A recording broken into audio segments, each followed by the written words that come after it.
he's recording, you're going to be seeing. You're right. The water. Mm-hmm. Keep your garments. Your garments are dead. Mm-hmm.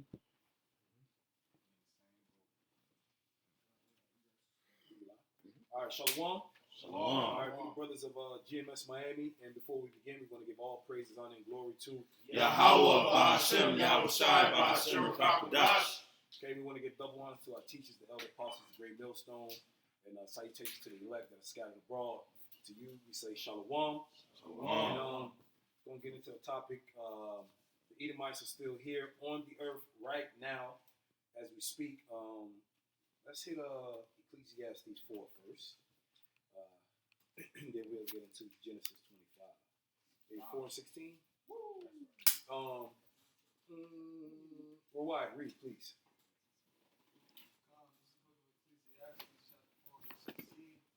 There is no end of all the people, even of all that have been before them.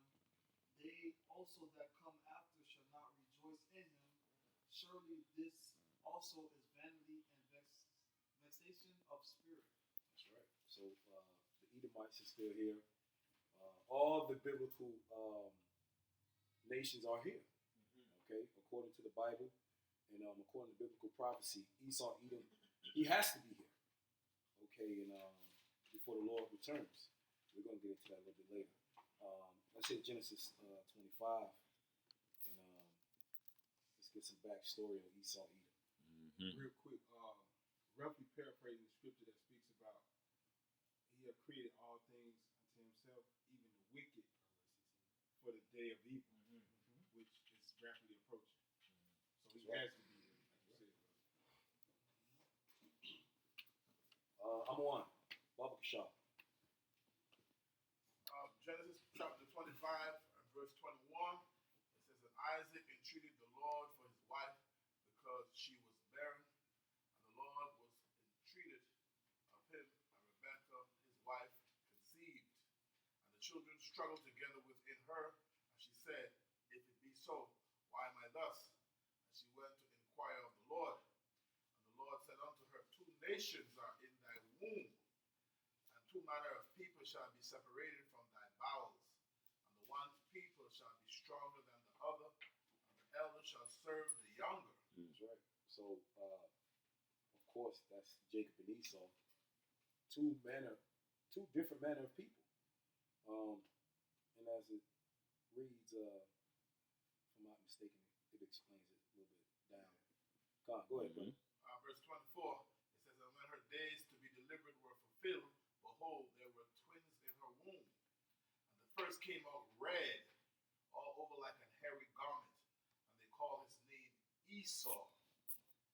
And after that came out his brother, and after that came out his brother out. After that came his brother out, and his hand took hold on Esau's heel, and his name was called Jacob. And Isaac was 80 years old when she bare them.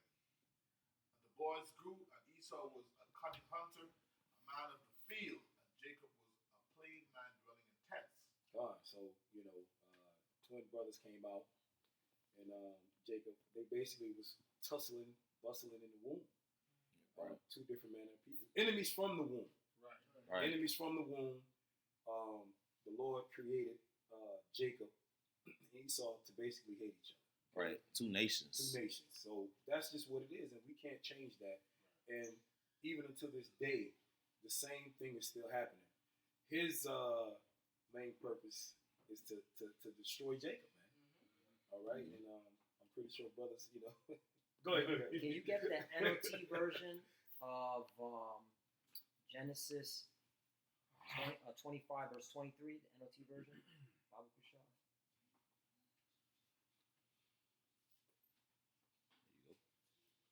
All right, so it says, the sons in your womb, Genesis, this is Genesis 25, verse 23. And the Lord told her, the sons in your womb will become two nations. From the very beginning, the two nations will be rivals. Rivals. Yo, the NOT be slapping. One nation will be stronger than the other, and your older son will serve your younger son. So, hey, that right there, okay, proves Esau's still here because that prophecy, okay, has to be fulfilled. Yes, Okay. it was partially Right. fulfilled during David's and Solomon's time, but the fulfillment of it, Right. you know, Right. it has to be It completed. has to be completed. That's right. All right. And that's going to happen in the kingdom of heaven. That's right. And again, it's the Lord set it up that Jacob and Esau will be rivals. Okay, they'll be enemies. Okay, from the very beginning. So this is the Lord's program. All right. Yep. So there's no such thing as God loves everyone. Okay, equality. You know, everybody kumbaya, hold hands. All right, nah, that's not the way the Lord set it up. Okay, and if you're teaching otherwise, you're teaching against scriptures. Okay, And that's prophecy. that's prophecy. You Yeah. know what I'm saying? So the Lord basically giving her the prophecy that these two people gonna hate each other. Mm-hmm. And why? Because the Heavenly Father said so. That's right. That's right. I got a quick precept. Go ahead.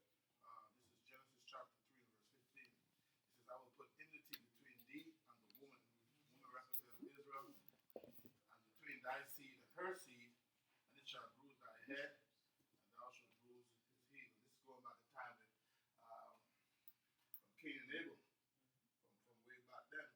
But we know Esau came back in the spirit of Cain, and Cain was the wicked, and Esau is the wicked of this time. And Abel was one of the sons of God, and it's the same with Jacob, one of the sons of God. So that enmity was always there. Going back to the scripture why it was tussling in her womb. That's right. Just wanted to show everybody a red baby real quick, because Genesis 25 and 25 it says, and the first came out red all over like a hairy garment. So it's saying like a hairy garment. It wasn't actually a hairy garment. It was saying it was covered all in red, because it's a different nation being born compared to everybody else. So let's just a little insight. The red garments in that time they were hairy. That was the texture of the garment, not necessarily saying he was hairy. Yeah. You know what I'm saying? Red all over, like he just covered, as if he was covered in a hairy garment, which they would give as gifts back in those days. And they were dyed in red. Yep. Right. Yeah. Let's look up baby birth. Let's see what comes up. Is you don't see that reddish, pinkish hue all over the screen? Hey, put white baby. Right. Yeah. Gotta Google white. Wow, that's a spirit. Look what comes up first. Right. Oh. Right. Right. This is the spirit, man. So you can have that, and that's actually what happened. Jacob came out looking like everybody else before, but this baby is the only baby described in the Bible where it really had to say what they looked like when they came out. Yeah, it had a distinct physical appearance. Right. Look at that bottom left right there. Yep. Red All over. all over. Come on now. Which was abnormal That may at be the a time. Jake baby right there. Yes. That may be a Jake one right there. First ever to come out looking like that. Right. That's dumb, man. That's Esau, Edom. And when they laugh, when they cry, even when they grow up, when they strain, they look, when they're angry, Slap them. they're red. Right. Don't some of them call themselves rednecks? Right. That sun be hitting them. They get red. That's right. So there you go. Red all over. I got a quick precept. I'm holding the seat. I'll read it for you. Ecclesiastes, otherwise known as Sirach, chapter 33. Sirach. Yes, sir. Sirach 33, verse 13. In verse what? 13. Mm-hmm. Verse 10. Ecclesiastes 33, verse 10. And all men are from the ground, and Adam was created of earth. In much knowledge the Lord had divided them and made their ways diverse. Some of them had he blessed and exalted, and some of them had he sanctified and set near himself. Yeah, that's Israel, starting with the elect. The Lord bless us, and we made a people near to him, man. It says, but some of them had he cursed and brought low and turned out of their places. Yeah, Esau, the people of the Lord's curse. That's Esau, man. The base man. Right. Yep. Those should say they call after him as they call it to a thief. Yep. Verse 13 it says, as the clay is in the potter's hand to fashion it at his pleasure, so man is in the hand of him that made him to render to them as liketh him best. Yeah, so the Lord is the potter, and what we are the clay, man. As the scripture said in Romans 8 or 9, the vessels fitted for destruction, and the vessels of righteousness, roughly paraphrased. Yeah, for mercy and honor. The water, yeah. It says, verse 14, good is set against evil, and life against death. So is the godly against the sinner, and the sinner against the godly. Yeah, so this whole movie is about Esau and Jacob. Jacob is the righteous, the good, the godly, and Esau is the sinner. He's the wicked. It says, this is the point, verse 15. So look upon all the works of the Most High, and there are two and two, one against another. One against another. So if Israel's still here, Esau's still here. Right. Because at the end of the day, like we was reading in Genesis, the elder still has to serve the younger, man. Right. Okay? Right. That's right. Let's go to the blessings. Genesis 27. You was finished? Now that was, yeah.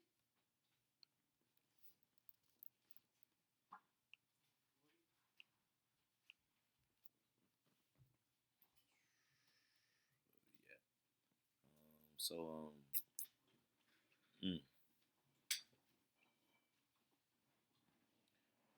well, let's start here. Genesis 27. Man, I'll read it. Let's start at verse 19. And Jacob said unto his father, I am Esau, thy firstborn. So the backstory of this is, as we was reading in Genesis chapter 25, how before Esau and Jacob came out together, they was born. The Lord actually came to Jacob and Esau's mother, Rebekah, and told them that the elder shall serve the younger. Meaning, basically, the birthright is supposed to be for the younger brother that's going to come out, which is Jacob. So at this point, when Isaac was getting ready to give up the ghost, Rebekah told Jacob to go ahead and, put some hair on his skin and make himself seem as if he's Esau so he could get the birthright, which was already his anyways. Mm-hmm. Not to mention, Esau sold it to Jacob, for some red pottage, So at this point, Jacob, whose name is Yaquab in the ancient Hebrew, which means supplant, he's supplanting. But Genesis 27:19, and Jacob said unto his father, I am Esau, thy firstborn. I have done according as thou badest me. Arise, I pray thee, sit and eat of my venison, that thy soul may bless me. And if you know the story, Jacob's mother actually whipped up something other than venison. But verse 20, it says, and Isaac said unto his son, how is it that thou hast found it so quickly, my son? And he said, because the Lord thy God brought it to me. Verse 21, and Isaac said unto Jacob, come near, I pray thee, that I may feel thee, my son, whether thou be my very son Esau or not. And Jacob went near unto Isaac his father, and he felt him and said, the voice is Jacob's voice, but the hands are the hands of Esau. And he discerned him not, because his hands were hairy as his brother Esau's hands. So he blessed him. And he said, art thou my very son Esau? And he said, I am. And he said, bring it near to me, and I will eat of my son's venison, that my soul may bless thee. And he brought it near to him, and he did eat. And he brought him wine, and he drank. And his father Isaac said unto him, come near now and kiss me, my son. And he came near and kissed him, and he smelled the smell of his raiment, and blessed him, and said, see, the smell of my son is the smell of a field which the Lord has blessed. He's smelling Jacob. Outside.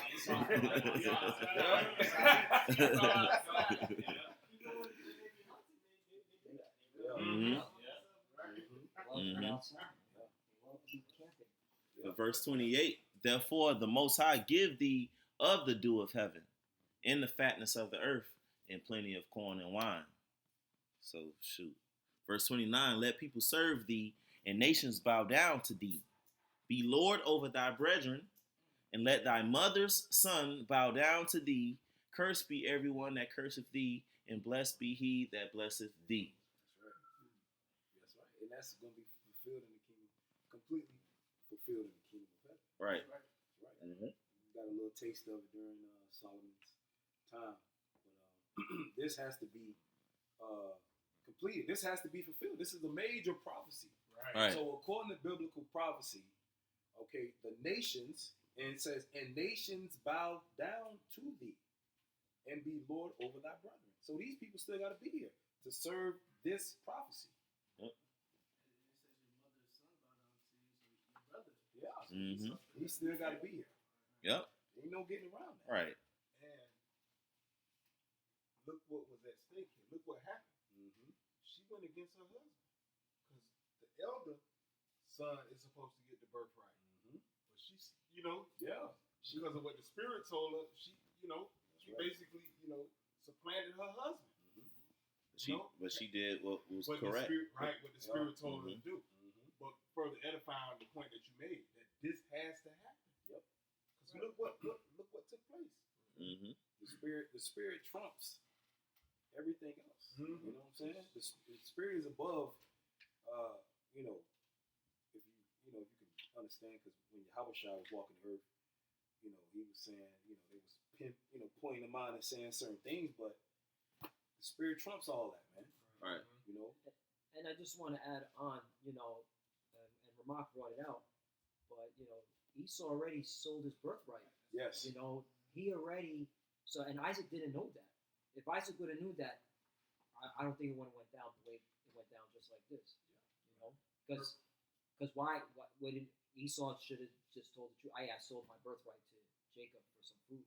Right, but he lied. But he lied. He tried to cover it He tried up. to cover it up. Right. Right. So Which means that it was it was premeditated. premeditated. That's right.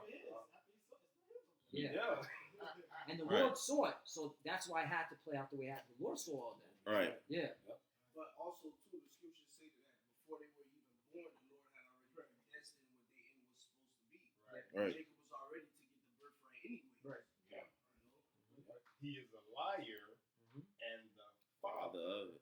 of it. Right. I mean, you go back to Cain. But verse 30, it says, and it came to pass, as soon as Isaac had made an end of blessing Jacob, and Jacob was yet scarce gone out from the presence of Isaac his father, that Esau his brother came in from his honey. Nah. Verse 31, and he also had made savory meat, and brought it unto his father, and said unto his father, oh, we're gonna laugh at that scene forever in the kingdom. And he thought he was gonna do something, huh? Yeah, the animated I watered up. Yeah, he was heated. Find a picture of a white man crying. Right. Find a picture of a Right. Edomite Yeah, we crying. finna have some fun So-called with white this. man crying. White man crying. Yeah. There you go. There you go. Yeah. Oh, poor thing. You gotta play that Justin Timberlake. Cry me over here. Poor thing. E. Good talk, so. There we go. That's Esau Edom right there, man. Yep. That's how he was looking really like this motherfucker right here.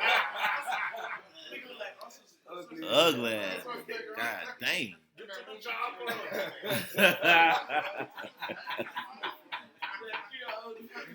Oh man. Hey man. So yeah, man. Back at Genesis 27 and 31. And he, Esau, also had made savory meat, brought it unto his father, and said unto his father Isaac, let my father arise and eat of his son's venison, that thy soul may bless me. Verse 32. And Isaac his father said unto him, who art thou? And he said, I am thy son, thy firstborn Esau. And Isaac trembled very exceedingly and said, Who? Where is he that has taken venison and brought it me, and I have eaten of all before thou camest, and have blessed him? Yeah, he shall be blessed. Oh, shoot. You. Wow. He shall be blessed. Wrong shoot.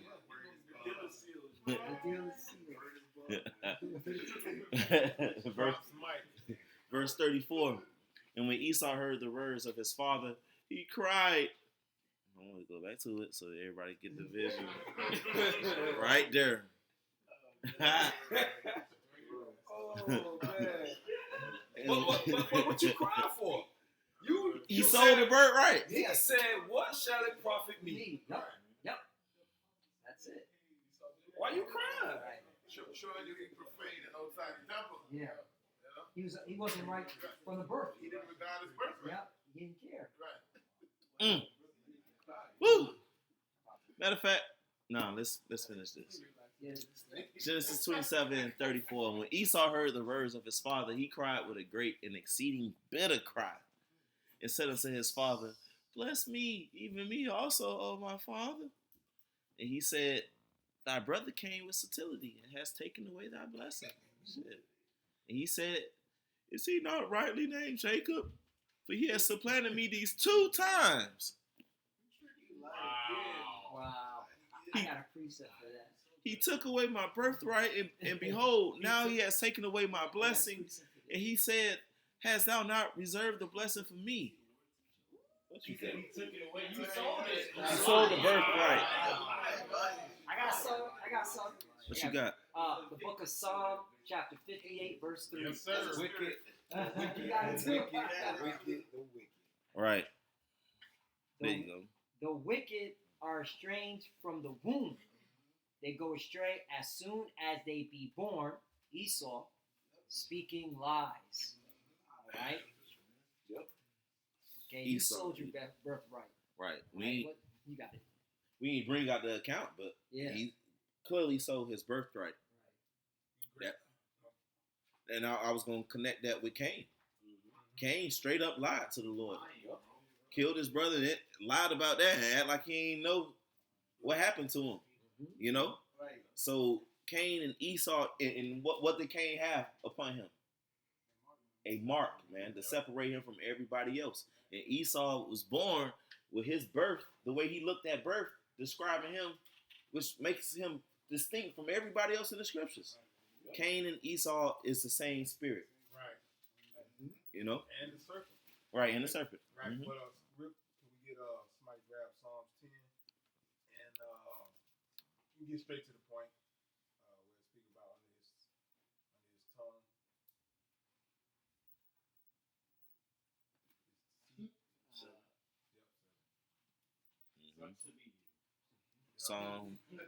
Psalm 10:7. His mouth is full of cursing and deceit and fraud.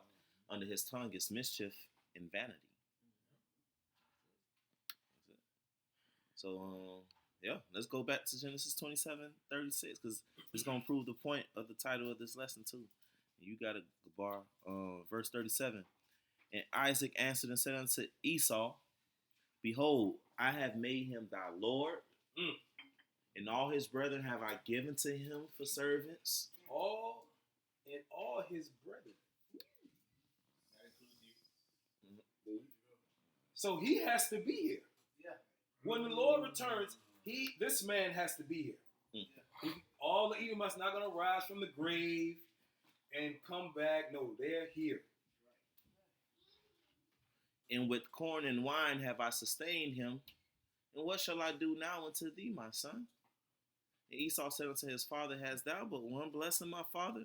Bless me, even me also, O my father. And Esau lifted up his voice and wept.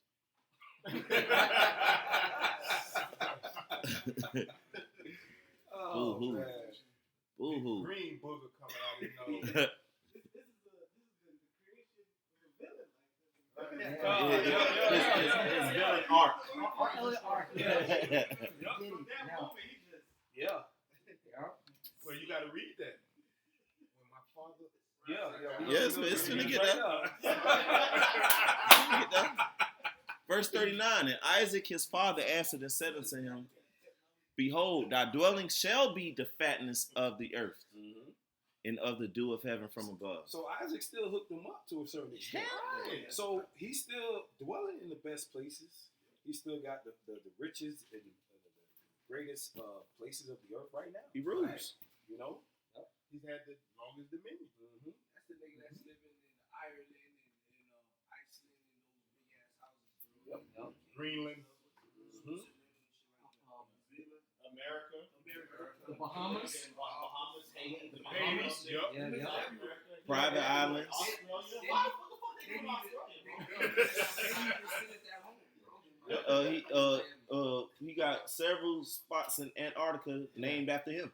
Yeah, Hawaii, the Pacific Islands, Asia. You know what's crazy about Esau is that in every empire that ever ruled upon the earth, he always was well-to-do. You know what I'm saying? Like, he was always well-to-do, no matter what superpower was reigning. Until, of course, David and Solomon, and then, during the Dark Ages when we ruled. But for the most part, in every other kingdom, he always, regardless of who was ruling, when you want to talk about the Persians, you know what I'm saying? You want to talk about the Babylonians, you know what I'm saying? He was always, prominent. He was always set up, you know what I'm saying? Right. Greece, Rome, and it's the same way today. Right? Now he's in the height of his power, man. So you Edomites don't have nothing to complain about, man. Y'all living nice, man. Yes. Okay, now your sandcastle is tumbling down, man. Yep. All right, you gotta deal with the consequences, man. Yep. Of your demonic, devilish, sinister, diabolical, dastardly deeds doing people. That's right. Lamentations 4:21. Rejoice and be glad. Can't hide either. Right. Verse 40. And by thy sword shalt thou live.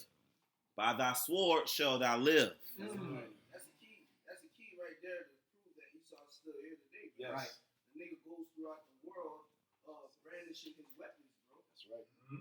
And if I may add, you gotta say, I mean, you make money off of war, stock market, Lockheed and Martin, General Dynamics, Raytheon, Boeing. You make money off of war, like it's on the stock market. Like we all can, if we wanted to invest in it. You could buy, Yeah, bro, if you, black come market, on, man. if you wanted to, you Yeah. had the money, you can buy a tank right now. Right. Real talk. Right. The Lord of War. Lord of War. Lord Right. of War, The Nicolas two Cage. largest weapons exporters, Russia, America. Yep. America, Russia. Edomites. Come on, man. Brother, you said everything. Oh, Yeah, Esau's the warmonger in America. How did he get America? Right. War. War. Yeah. Yeah. They went to war. Revelation 6. And we're gonna go back to Genesis. We're gonna go back to Genesis 27. Esau, bitch ass. Revelation chapter 6, verse 4. I saw that verse 3. And when he opened the second seal, I heard the second beast say, Come and see. And there went out another horse that was red, common denominator, and power was given to him that sat thereon to take peace from the earth, and that they should kill one another, and there was given unto him a great sword. Yo, Isaac hooked the devil up. And that technology now is on a whole nother level. Right. Look at Maui. These fires everywhere. The heart machine. Of course, his nuclear missiles. Missiles, right. Oppenheimer stuff. Well, the sword is how he's gained dominion over the earth. Yep. All right, and you see that even prior in the prior chapters in Genesis, it tells you how Esau was a cunning hunter and a man of the field. So he had that spirit to go out and conquer and get it, to go catch it. You know what I'm saying? So it's only right that his blessing was the sword, so that by the sword he might obtain dominion over the earth. That was already in his spirit. Yep. You know what I'm saying? Yep. Yeah, Alexander, that's perfect. Every time they come into power, how do they gain dominion? By the sword. By the sword. By violence. Who was that? Cristobal Colon? Oh, Yeah. What did he say? He didn't put his He didn't put his sword down. for an hour. For hours. Yeah. Yep. That's how they always been like that, man. All right. And whenever they feel like their backs against the wall, what do they return to? The sword. This is Esau Edom, man. Obviously, this is talking about the so-called white race. That's right. Okay, but you're not white, you're red. Okay, white is really just a term that you created for yourself as a whole, but prior to that, you were not calling yourselves white. Right. Okay. All right. That's an illusion. That's a deception that you put out there to hide who you truly are, to paint yourself as something righteous, man. When you're not righteous, you are the wicked that the Bible speaks of. Okay? So back at Genesis 27 and 40, it says, "And by thy sword shalt thou live, and shalt serve thy brother. And it shall come to pass, when thou shalt have the dominion, that thou shalt break his yoke off from off thy neck." And that happened in the time of what? First Kings, Second Kings. They broke the yoke off in the time of the different kings of Judah. After King David and King Solomon, they broke the yoke off.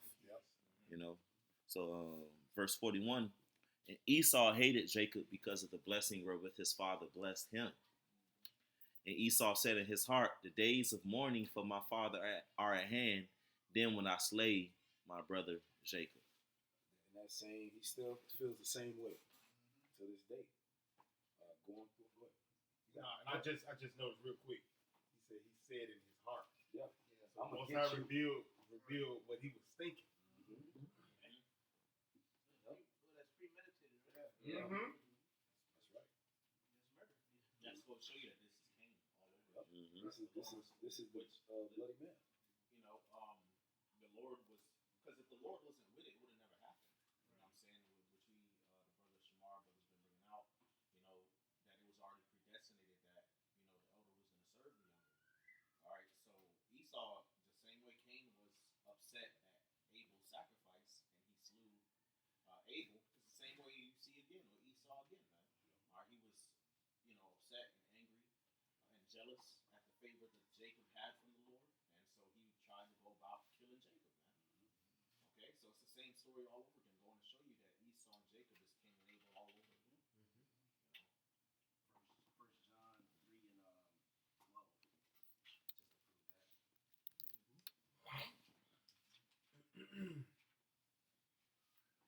1 John 3 and 12. "Not as Cain, who was of that wicked one, and slew his brother. And wherefore slew he him? Because his own works were evil, and his brother's righteous." He said Cain, who was that wicked one. Esau's the wicked. So Mm-hmm. that's Cain coming back as Esau. Yep. Doing the same in the same spirit, trying to kill his brother. Ooh, and what that is? Hebrews 12 and 16. It says, Hebrews 12 and 16. It says, "Lest there be any fornicator or profane person," is Esau. So clearly Esau is the wicked. He's at the bottom. He is the embodiment of outside the temple of wickedness. He is the fornicator. "Lest there be any fornicator or profane person as Esau, who for one morsel of meat sold his birthright. For ye know how that afterward, when he would have inherited the blessing, he was rejected. For he found no place of repentance, though he sought it carefully with tears."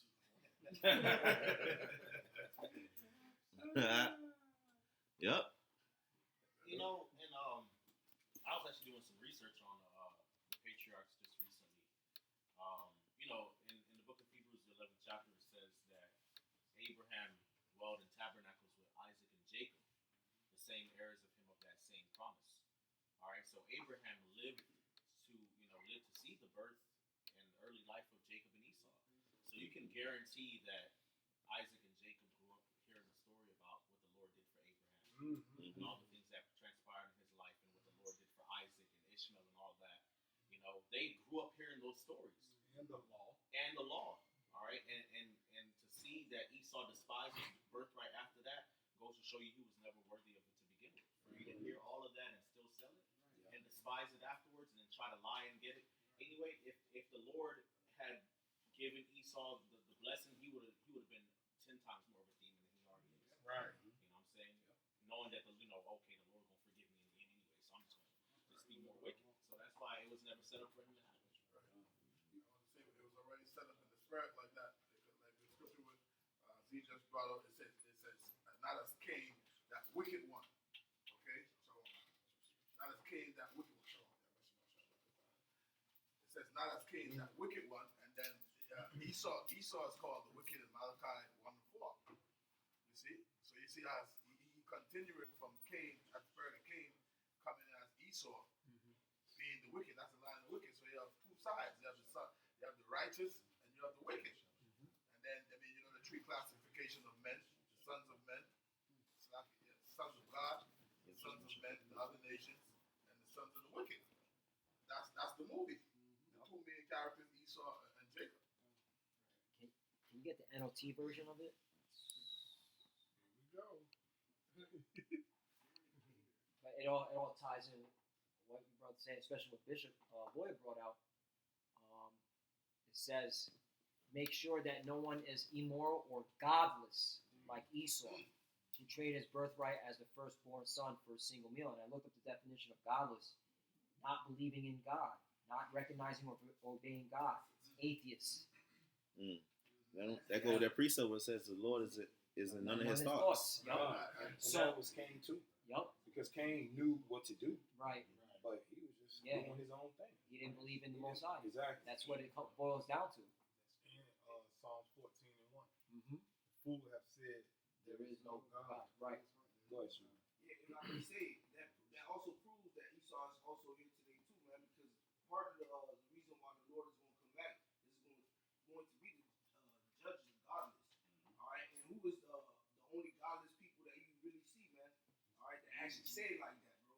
Today, the red man. Everybody else has a God they believe in, but the red man never believes in God. He is God. Right. Yeah. Noah Harari. You know? We don't need God. We don't need, right? Nope. Go ahead, you got a shit mark. I had a precept to prove that, also prove that Esau is here today, because when we read in Genesis at their birth, all right, it said that what Jacob held the heel of Esau, all right, and when you go to Second Ezra, the 6th chapter, okay, it tells you this, Second Ezra 6 and I want to start up though. 7. I start at verse 7. It says, then answered I and said, what shall be the parting time of the sunder? So like, what shall be the parting asunder of times? All right, Ezra was asking the angel, all right, what would be the signs of the end? Okay, where that kingdom was to come. All right, when would be the time of the refreshing, so to say? All right, or when shall be the end of the first and the beginning of it that followeth? Remember, the Lord gave the earth into the hands of the wicked. That was part of his blessing. Mm-hmm. All right, that also proves that he's here today, man. Because again, he brandishes weapons throughout the earth to gain riches, to put people in subjection. The earth is literally up under his submission right now. Okay, the scriptures say he's the hammer of the whole earth. Okay, it goes on. It says, "Or when shall the end of the first, or when shall be the end of the first and the beginning of the second that followeth?" And he said unto me, "For Abraham, from Abraham unto Isaac, and when Jacob and Esau were born of him, Jacob's hand held first the heel of Esau." That was a sign of the end. That's how it would happen. All right, that's why the scriptures say, "By the hand of my people, Israel," roughly paraphrasing Ezekiel. Okay, all right. The Lord said that I believe in Daniel's. Okay, that the saints will take the kingdom. Okay, take the kingdom from who? Esau, man. In the same book, Daniel, you see the statue. All right, the feet is part iron and part clay. All right, that's the Edomite kingdom. Then came what? The stone and crushed it. Okay, the stone being Yahushua, Israelite, man. Right. Yep. Okay, so he has to be here today. If Yahushua got to return to destroy an enemy of Israel, the number one candidate would be the natural born enemy of Israel, Esau. So he will be here today. Okay, so it goes on. It says, verse 9: "For Esau is the end of the world, and Jacob is the beginning of it that follows." And we are at the end right now. You can see it today, man. Okay, it's earthquakes in diverse places. All right, uproars of the people. All right, the prophets are out in the streets. All right, the nation of Israel is standing on their feet, man. Okay, the end is at hand. All right, so again, if the end is at hand, that means Esau is here. Yeah. Right. You got something? What you got? Very quick. Isaiah 26 and 10.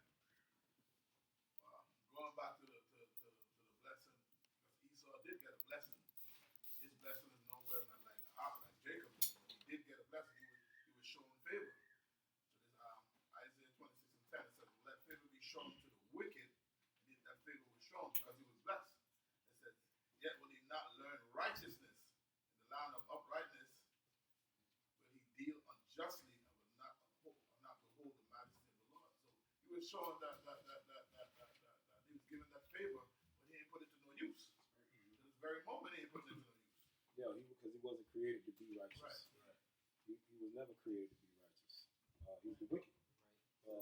What you got? Remember the curse that was once I put on Cain. That's still on Esau too. Right. You had a thief, a vagabond on the earth, a curse Right. on the earth. Let's get Daniel 7. Who can make straight what I have made crooked? We can start at 6. Daniel 7 and 6. After this I beheld, and lo, another like a leopard, which had upon the back of it 4 wings of a fowl. The beast had also 4 heads, and dominion was given to it. So the 4 beasts that rose out of the earth, this is the Greeks. This one is the Greeks. Okay? Which the Greeks were Edomites. All right, you had who that was? One body speak about the Greek. What he was saying that the Greeks was what he said? What he said? Alexander the Great was a Herod was an Israelite. Oh, I'm saying something like that. You know, so these and the Bible shows you that the Greeks were Edomites. Right. Okay, it tells you. You got to go. Because Edomites say what? Civilization started with the Greeks. Right. If they were Israelites, you get what I'm saying? That means they started with, you know what I'm saying? So they're basically saying they started civilization. That's what they say. Yeah. Right. Saying that, showing you that they were Edomites. Maccabees. Yeah, we about to get. Oh, you got it. Maccabees 1. Maccabees? Yeah. Go ahead.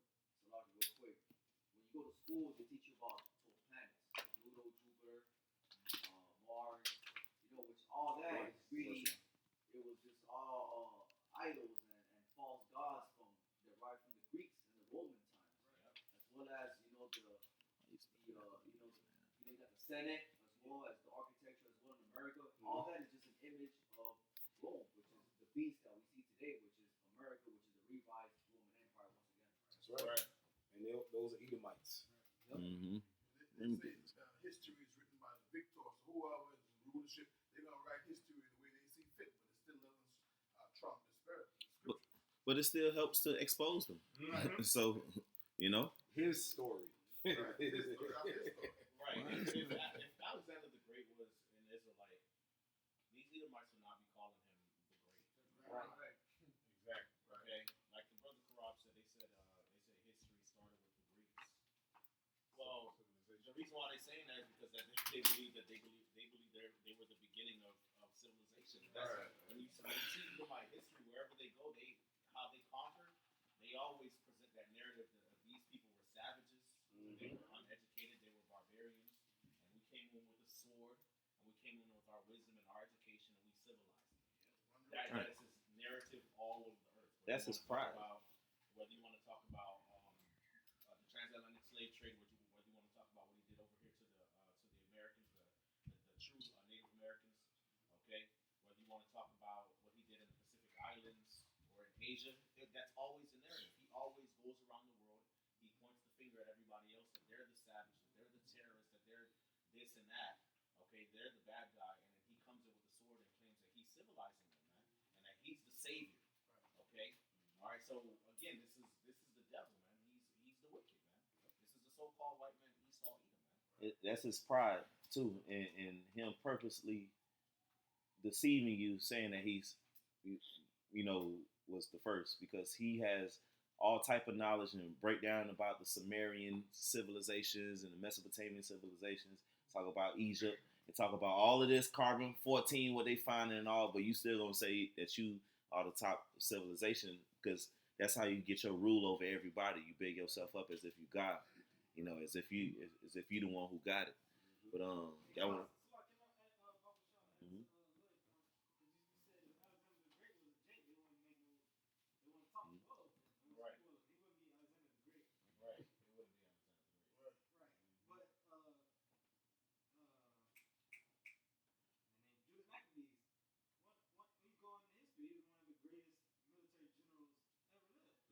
Why can't get a movie about him? Right. About the Maccabees.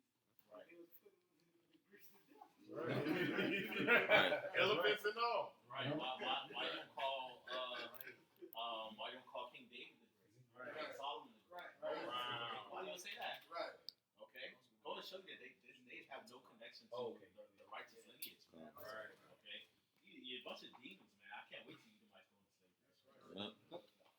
Hey, his First Maccabees chapter 1, start at verse 1. And it happened after that Alexander, the son of Philip, the Macedonian. The Macedonian. Alexander, the son of Philip, Macedonian. Okay. So we're going to remember Macedonia. Right. Okay. Who came out of the land of Chittim, had smitten Darius, king of the Persians and Medes, that he reigned in his stead the first over Greece. Okay, so, to add what you said, these people praise Philip as one of the great generals in history too. Yep. So they talk about him all the time. They don't talk like the brothers just mentioned. They don't talk about Judas Maccabees and stuff like that. All right. Well, you got it. Verse 2, and made many wars and won many strongholds and slew the kings of the earth. By thy sword thou shalt live. Right. Go ahead. You got it. And went through to the ends of the earth and took spoils of many nations, insomuch that the earth was quiet before him, whereupon he was exalted and his heart was lifted up. And he gathered a mighty strong host and ruled over countries and nations and kings who became tributaries unto him. And after these things he fell sick and perceived that he should die, wherefore he called his servants, such as were honorable and had been brought up with him from his youth, and parted his kingdom among them while he was yet alive. So Alexander reigned 12 years and then died. Okay, so hold that. We're gonna go back up to Macedonia before we finish reading that. To prove that the Greeks were Edomites. Let's get additions of Esther 7. Let's get it. When it's suitable, pull up some of them busts.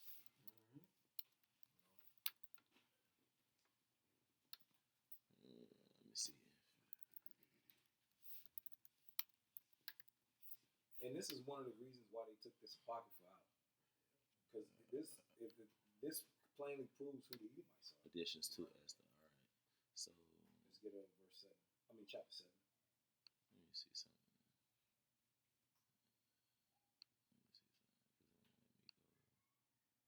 You got to put additions to Esther. That's what you You got. put up. It started at chapter. On the right side. You said chapter 7? I think probably it's Esther 7. You put You Is is it? Yeah. You was putting up.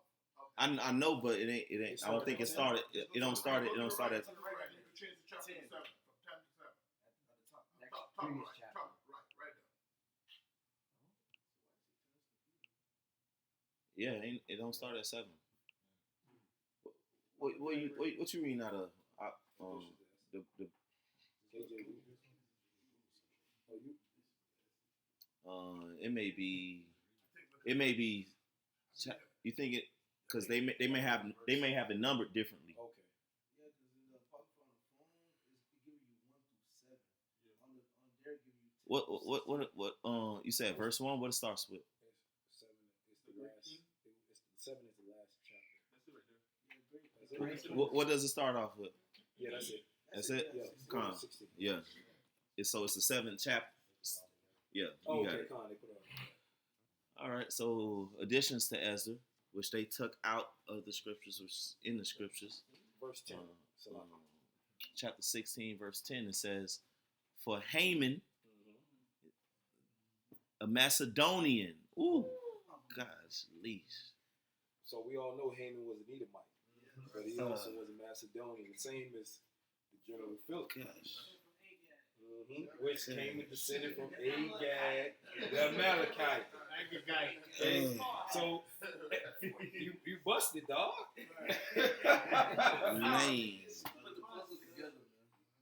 Man. So it says for Haman, a Macedonian, the son of Amadatha, being indeed a stranger from the Persian blood and far distant from our goodness, and as a stranger received of us, had so far forth obtained the favor that we show toward every nation, as that he was called our father and was continually honored of all the next person unto the king. Lawyer made a point earlier saying the Edomites were pretty well off in different kingdoms. You know, except us, because we had our foot on these devils' neck for a reason. You know. Yeah. And, that was the point right there. Yep. So Haman and You Macedonia. had something? No, I was just gonna say because the reason why he was always living good because he was always in it to try to come after us to get back. That's in his nature, man. So Edom always teaming up with the heathens to come after us. Right. And serpent, because he know his power in numbers. If I get them to be on my side, then I can slay my brother Jacob. right. That's how he's able to get up in different societies, because he's able to go lower than anybody else to get to whatever position. And that's what America is. America is a dog eat dog. You got to go low and sacrifice your soul, to get to whatever position that you're trying to get to. But that's really Esau Edom. He's about capitalizing, being opportunist, and he'll do the lowest of the low, or even lower than that, to get into whatever position he wants to get into, man. No integrity. Right. I'm going to ask you to read verse 12. That goes and is telling you Yep. his wickedness is shown right there. Yep. Verse 12, it says, "For he, not bearing his great dignity, went about to deprive us of our kingdom in life." Because he was set in dignity. He had a nice position. You just want to hate on Mordecai.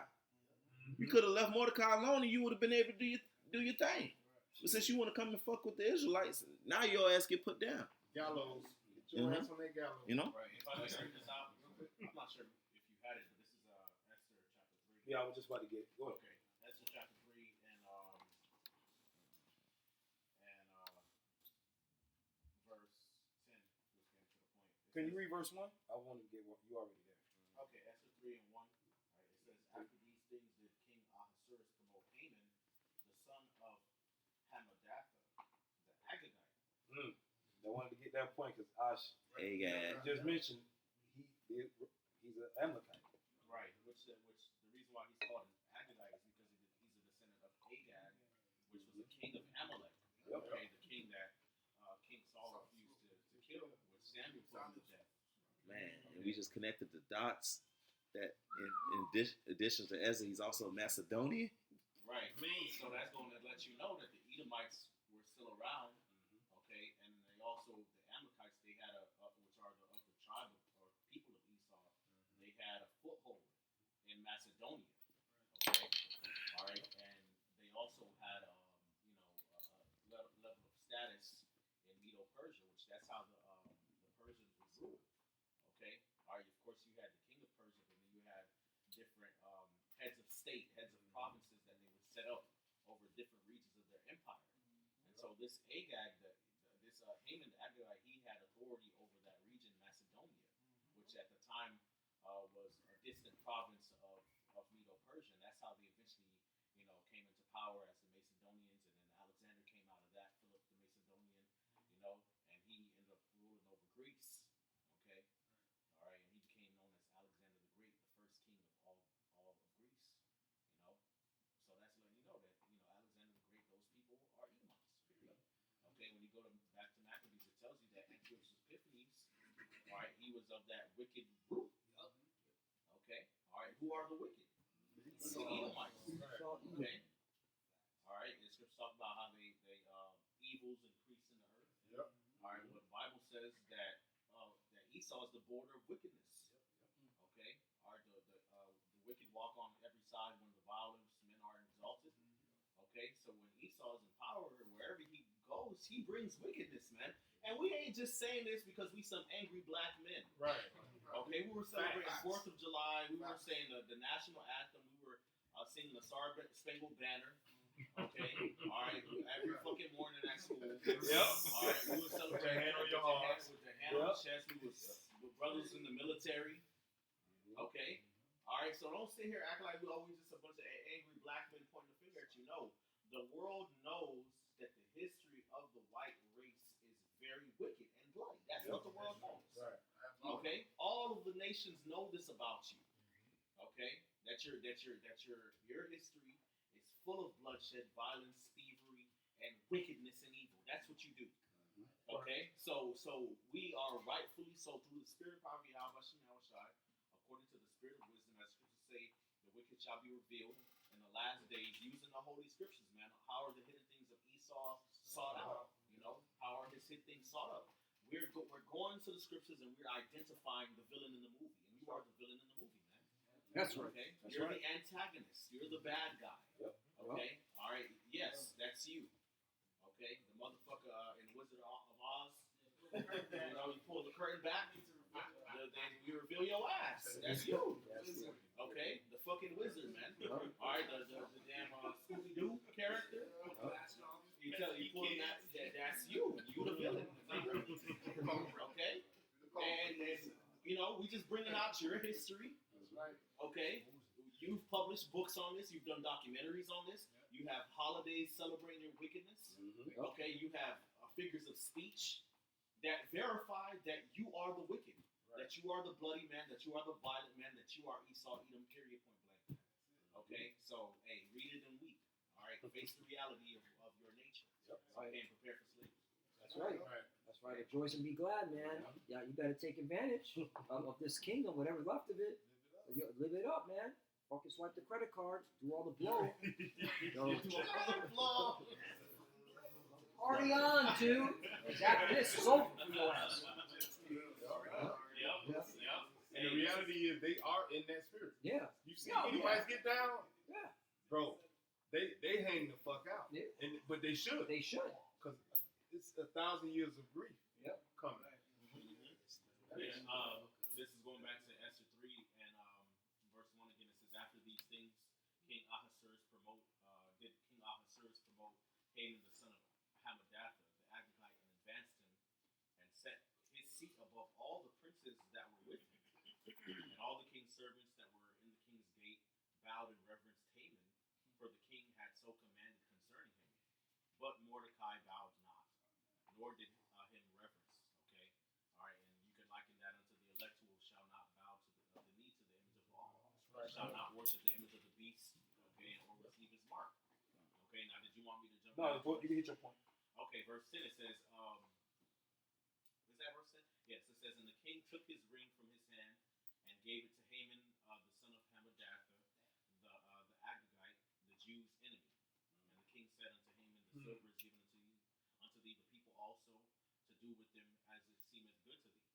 Okay, all right, and that's what it is, man. All right, Esau, Edom, okay, has always been around, okay, prominently. In history, okay, and now we're living at his latter end where he's, set up to rule, okay, and we're at the latter end of his rulership, man, and he's being revealed. That's right. Okay. So like, look at the Esau didn't say he's prominently. Future. Figures prominently in future prophecy. Z has his argument, right? Yeah. First bring out the date that the Zonda was published. You used to be able to search it on images on Google, but now I'm seeing it. What the date on it? What's the copyright on it? What's the copyright? Zondervan's Compact Bible Dictionary. Right. So flip the next page.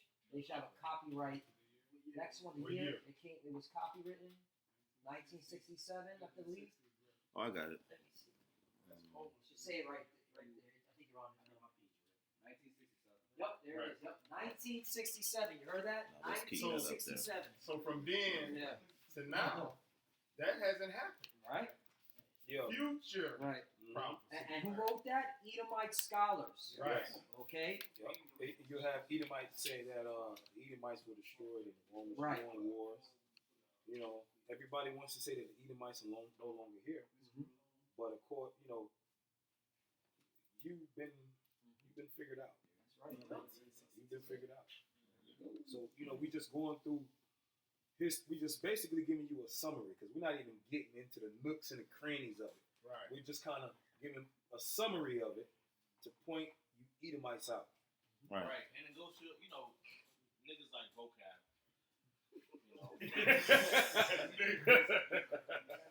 Yeah, you a nigga vocab. Right. And I'm not saying that in the endearing way that I say it. Because you ain't Jake, nigga. Nah, ain't a Jake, nigga. You an Edomite. You an Edomite, nigga. And the thing is, bro, it goes to show you the hypocrisy and the niggeralities of Esau. You know, the niggeralities of Esau, because he'll say in one breath that, you know, Esau and the Edomites were destroyed, but then in another breath he'll say God love everybody. Right. So which one is it? If the Most High destroyed the Edomites, all of them, then he don't love everybody. Right. But if you want to say that he loved everybody, then that must mean the Edomites are still here, right? So it's a contradictory statement. Okay. Matter of fact, the book of Romans mentions the Edomites. Yep. The book of Hebrews mentions the Edomites. Yep. And the prophecies in Revelation allude to Esau's rulership and his destruction. Okay. It alludes to Old Testament prophecies in Isaiah, okay, prominently, that mentions the destruction of the Edomites. So obviously they're still here. Yes. Okay. Revelation mentions daughter of Babylon, right? Right. And then when you go to Psalms, what's that? 137. 137. It says daughter. I mean, Edom. Yeah. Right. Out of Babylon. Right. Oh shit. Let's get this. And then, the We're deadly going through wound that was healed. we go through the timeline, then we're gonna get to America. Mhm. We gotta hit Rome. We gotta hit Rome. Okay, perfect. And then Perfect time. we hit America. Yeah. So Yep. I'm kind of. Yeah, Go ahead, you got it. let's get this on the screen. This from the Zondervan Compact Bible Dictionary. Edom figures prominently in the prophetic scriptures as a scene of great future judgments. See notably, Isaiah 34 and 5 in verse 6. Big prophecy, Isaiah 63, verse 1. We could have said that and closed the lesson out. Real talk. Yeah. She is the only neighbor of the Israelites who was not given any promise of mercy from the Most High. So let's go back. Daniel 7, right? Yeah. Let's hit verse 7. The Yeah. leopard is Alexander the Great. That's right.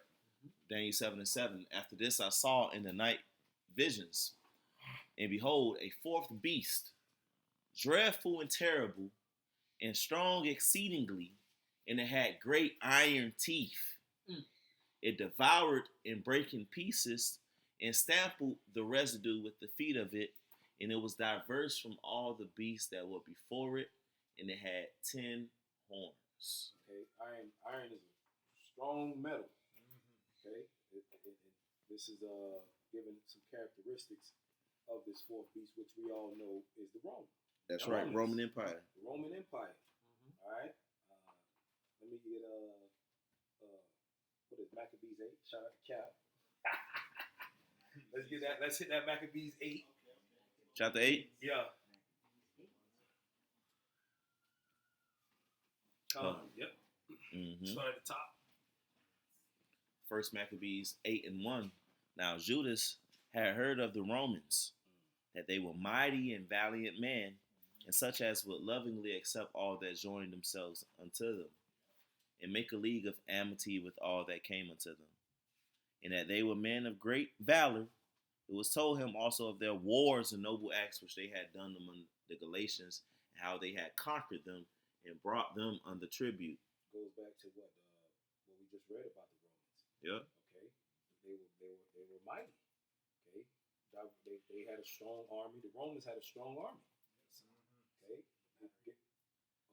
Battered to your laptop.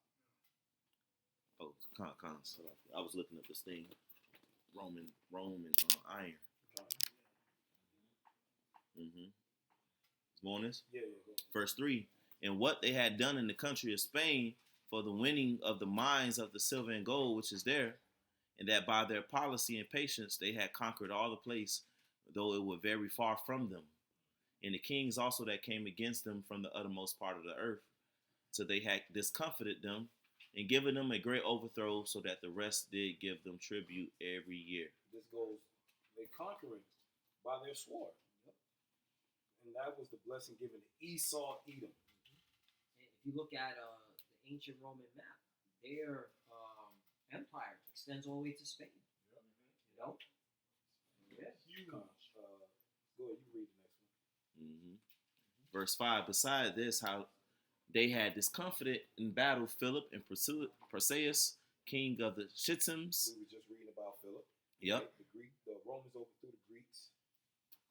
With others that lifted up themselves against them and had overcome them. And I don't think it's that same Philip. But, It's not the same. yeah, verse 6. That's later. But verse 6, it says, how also Antiochus, the great king of Asia, that came against them in battle, having 120 elephants with horsemen and chariots, and a very great army, was discomfited by them. You know? Right. So the Seleucids who were under Antiochus got the ass beat by the Romans. Okay, and Edomites always fighting against each other. All right, this is Edomite on Edomite crime. Four generals. Yeah, Yep. can never just be content. How come they don't do movies on this? Wait, you had some cap? Right. Did you want to get the Senate House? Huh. Yeah, that's in Down. Or you can start. You can even start up. It says you can start at verse 13. Okay, good. Verse 13, also that whom they will help to a kingdom, those reign. And whom again they would, they displace. Finally, that they were greatly exalted. That's how Esau Edom gets down. He goes all over the earth, getting off in everybody's business, putting down, taking down presidents of this country and infiltrating and putting other people in there. Yep. He does that to this day. Did that in Iran. Yep. They do that everywhere. Coup d'etat, right. And that's why it was a big revolt. They kicked them out. When the CIA tried to install the Shah of Iran. Right. That was a big civil uproar. And that's why Iran, but it was up to the Lord, make sure that Iran would be a foe to America. Yeah. All right. Prophecy. Yeah, so for that the Irans can bang on the JJs. That's coming. Oh, JJs. Verse 14, it says, yet for all this, none of them wore a crown or was clothed in purple to be magnified thereby. Moreover, how they had made for themselves a senate house, wherein 320 men sat in council daily, consulting always for the people, to the end they might be well ordered. Oh, real quickly, if you look at the Senate House today, what race of people make up the majority? Edomites. The Edomites. I mean, Same thing. Same thing. Mirroring Rome right now. Right. And what America. What does Senate mean? Old. Old Edomites. Yeah. Okay? 50 years. All right? Telling you that 5-year-olds could choose their gender. Like the president, right? Or Mitch, who was it? Mitch McConnell, another one. Fucking. He gonna die, Stan. Yeah. He gonna die. But there you go. And these are the same spirits coming back. Yep, You that's know? right. This is one of the ways that what goes into the image of the beast. That's one of them. Yep. But, that's it. Back at Daniel. You read 16. 16. Yeah. And that they committed their government to one man every year who ruled over all their country. They do that here. What do they call that? President. Election. And that all were obedient to that one, and that there was neither envy nor emulation among them. So back at Daniel 7, I start at the end of this verse. It says, and it was diverse from all the beasts that were before it. Right.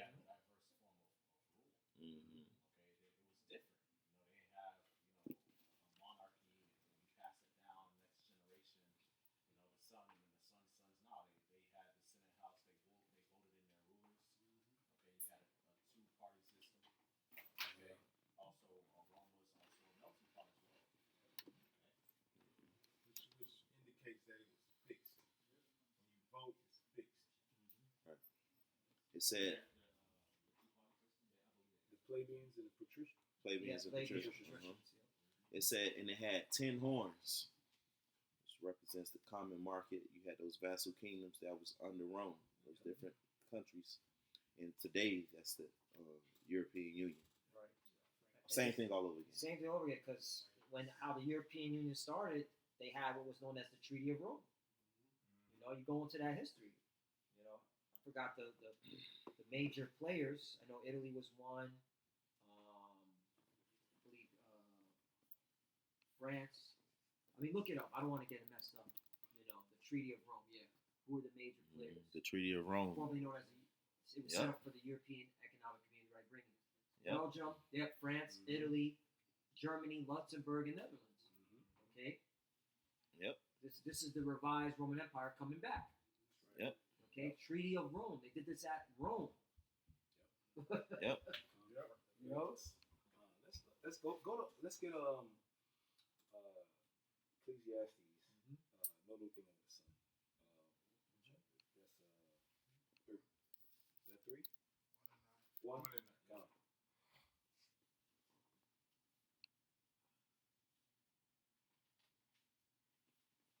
Ecclesiastes 1:9. The thing that has been, it is that which shall be. And that which is done is that which shall be done. And there is no new thing under the sun. Right. And the scriptures clearly tell you in Revelation that this beast that we're reading about in Daniel 7, that it'll go down for a while. It'll have its head injured, and that it will come back to life. And that was the Renaissance era. But verse 8, it says, I considered the horns, and behold, there came up among them another little horn. Before whom there were 3 of the first horns plucked up by the roots. All right, so the little horn is who? America. 3 of the first horns that made up the EU, the EEC. 3 of those first horns, which is who? The Brits, the Spanish, and the French. Plucked up by the roots because they were all over here in America. They all had territory in America. They have, the British. America started as British colonies, and then also you had the French who owned, that land over there, Louisiana, the Midwest, all the way up there, and then you had Florida. Florida was Spanish. Spain. In Spain, in different parts that they had all of the shit. That's how you get the French quarters. That's right. Different people rule at different times. Like for example, Jamaica. Jamaica had Spanish Town first. That was the first capital when the Spaniards had it. Then when Britain get it, then you get Kingston. Right. And back to the topic. What race were these people? Edomites. So-called white people. Right. Yeah. See? So this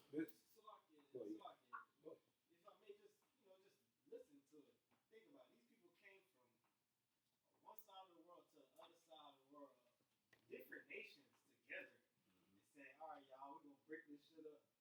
Y'all get that, and we gonna get that. That's crazy. Right. With a sword in their hand. Yeah. Right.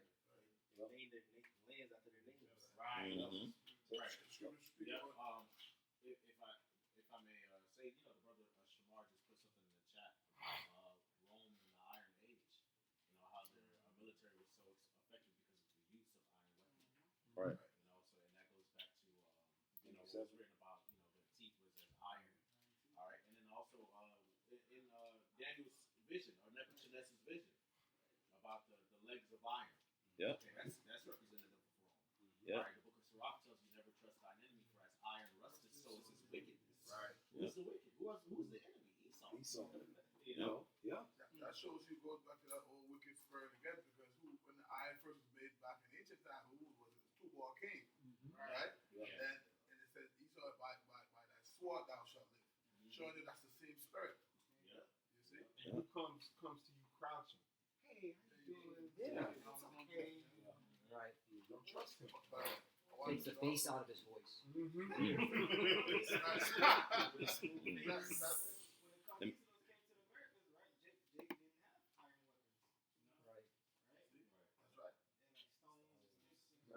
That's why Christopher Columbus said what he said too. He said we could subjugate them in 50 men because they look so peaceable. You see, but they have those iron weapons. Yeah, they were shooting cannonballs at them. But I want to say, they speak about how they write unrighteous decrees. Remember, they had the paper bull when they was coming through. Because anything outside of something that's established as a city, they look at you as the barbarians. Yeah. The scriptures goes in that. You outside of established city, outside of that, they look at you as a barbarian. Well, yeah, pseudoscience. Right. So they write these laws for the paper goes or something, talking like things like doctrine of discovery, Yeah. and manifest destiny. They write these things in the law for them to come conquer whoever they want. They have their use their science, like I said, suicide to back it up. There you go. To say to justify it. They've always been like that. The barbarians. Look, they're uncivilized. Right. Yeah, we civilizing you guys right now. Oh, that's why your boy Ron the Don just said that we benefited from slavery. Yeah, Ron DeSantis. Ron, That's them. Watch him. what?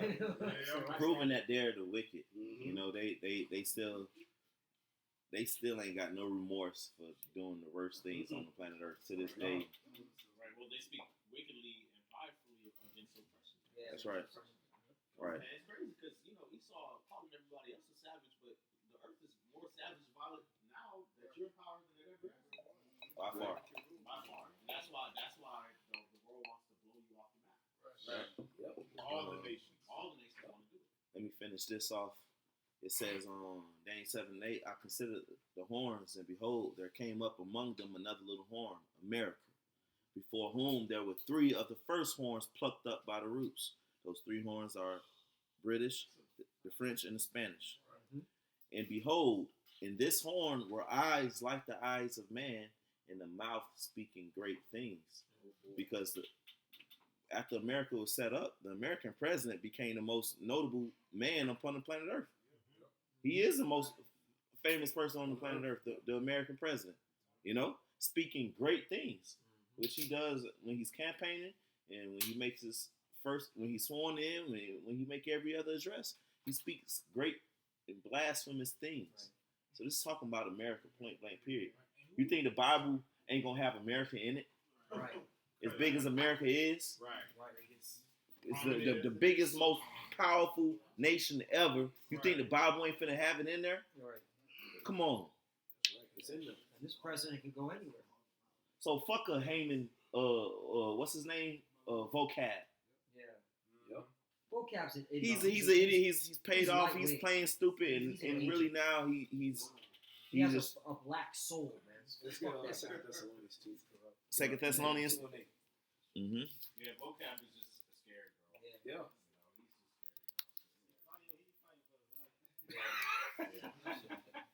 He going through it. Yeah, he bugging out. Yeah, he might be Yeah. cross-dressing and some shit at his own time. He's probably on the drugs, man. Yeah. Let's start at 7. Bro. Show. You gotta be under a lot of pressure. I'm going by read please. Start at verse 7. For the mystery of iniquity doth already Where you work. reading from, brother? Said 2 and 7, right? Yeah. Oh, this is 2 Timothy 2 and 7. Thessalonians. Thessalonians. 2 Thessalonians 2 and 7. For the mystery of iniquity doth already work. Only he who now letteth will let until he be taken out of the way. And then shall the wicked be revealed, whom the Lord shall consume with the spirit of his mouth, and shall destroy with the brightness of his coming. Go ahead. Even him whose coming is after the working of Satan with all power and signs and lying wonders, Mm-hmm. and with all deceivableness of unrighteousness in them that perish, because they receive not the love of the truth that they might be saved. So the wicked, the Lord got his prophets revealing, starting with our apostles and elders, man, and their elders, revealing who that wicked is. Right. And if I may get a precept real quick. Come on. When you get that precept, Bishop, notice it says, and with the brightness of his coming. And all you hear now is UFO sightings, Right. chariot sightings, which proves that the wicked is here on earth. That's you, Esau. Come on. Right. Obadiah chapter 1 verse 6. It says, "How are the things of Esau searched out? How are his hidden things sought up?" Okay, so this is the great revealing of Esau. All right, he's the wicked that's being revealed, man. The mystery of iniquity. Okay. Yeah, his skirt is being lifted up. Isaiah chapter 47, man.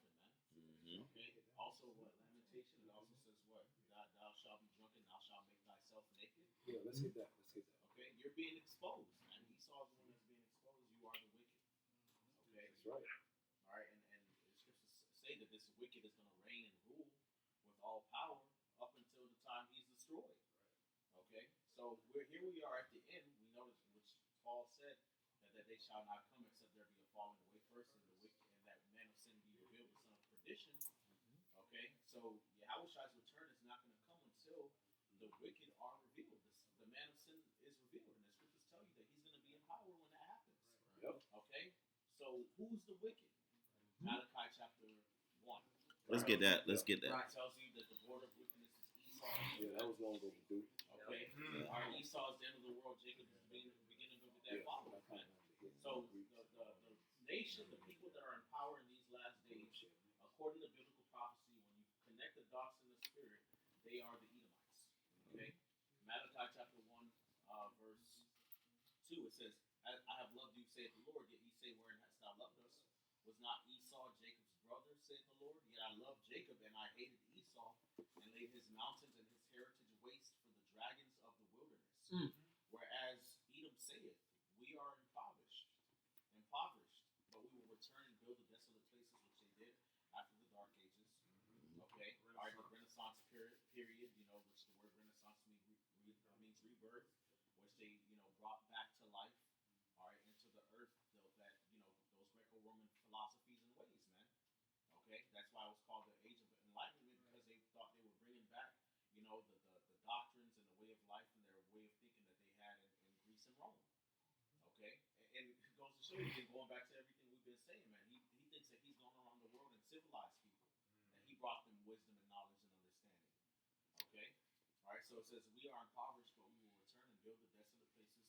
Thus saith the Lord of hosts, they shall build, but I will throw down, and they shall call them the border of wickedness, and the people against whom the Lord hath indignation forever. Okay, all right, Esau is the wicked, he's the border of wickedness.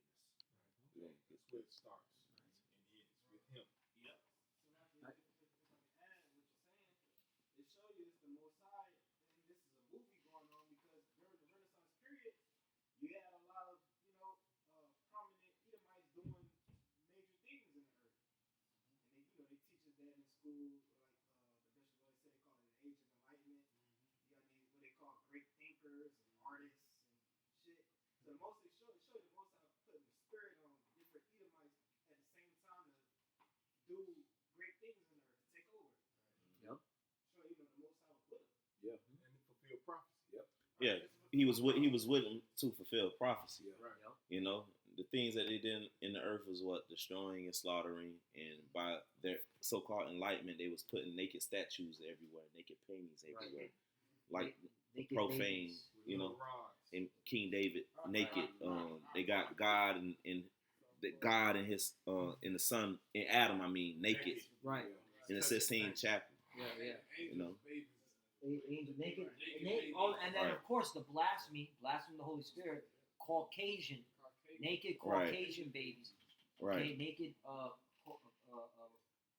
Edomites Right. running around. And King David. And That's King King David. David. Yeah. Right. So that's profane. That's that profane Right. man. With a sheep on his arm, and he butt naked.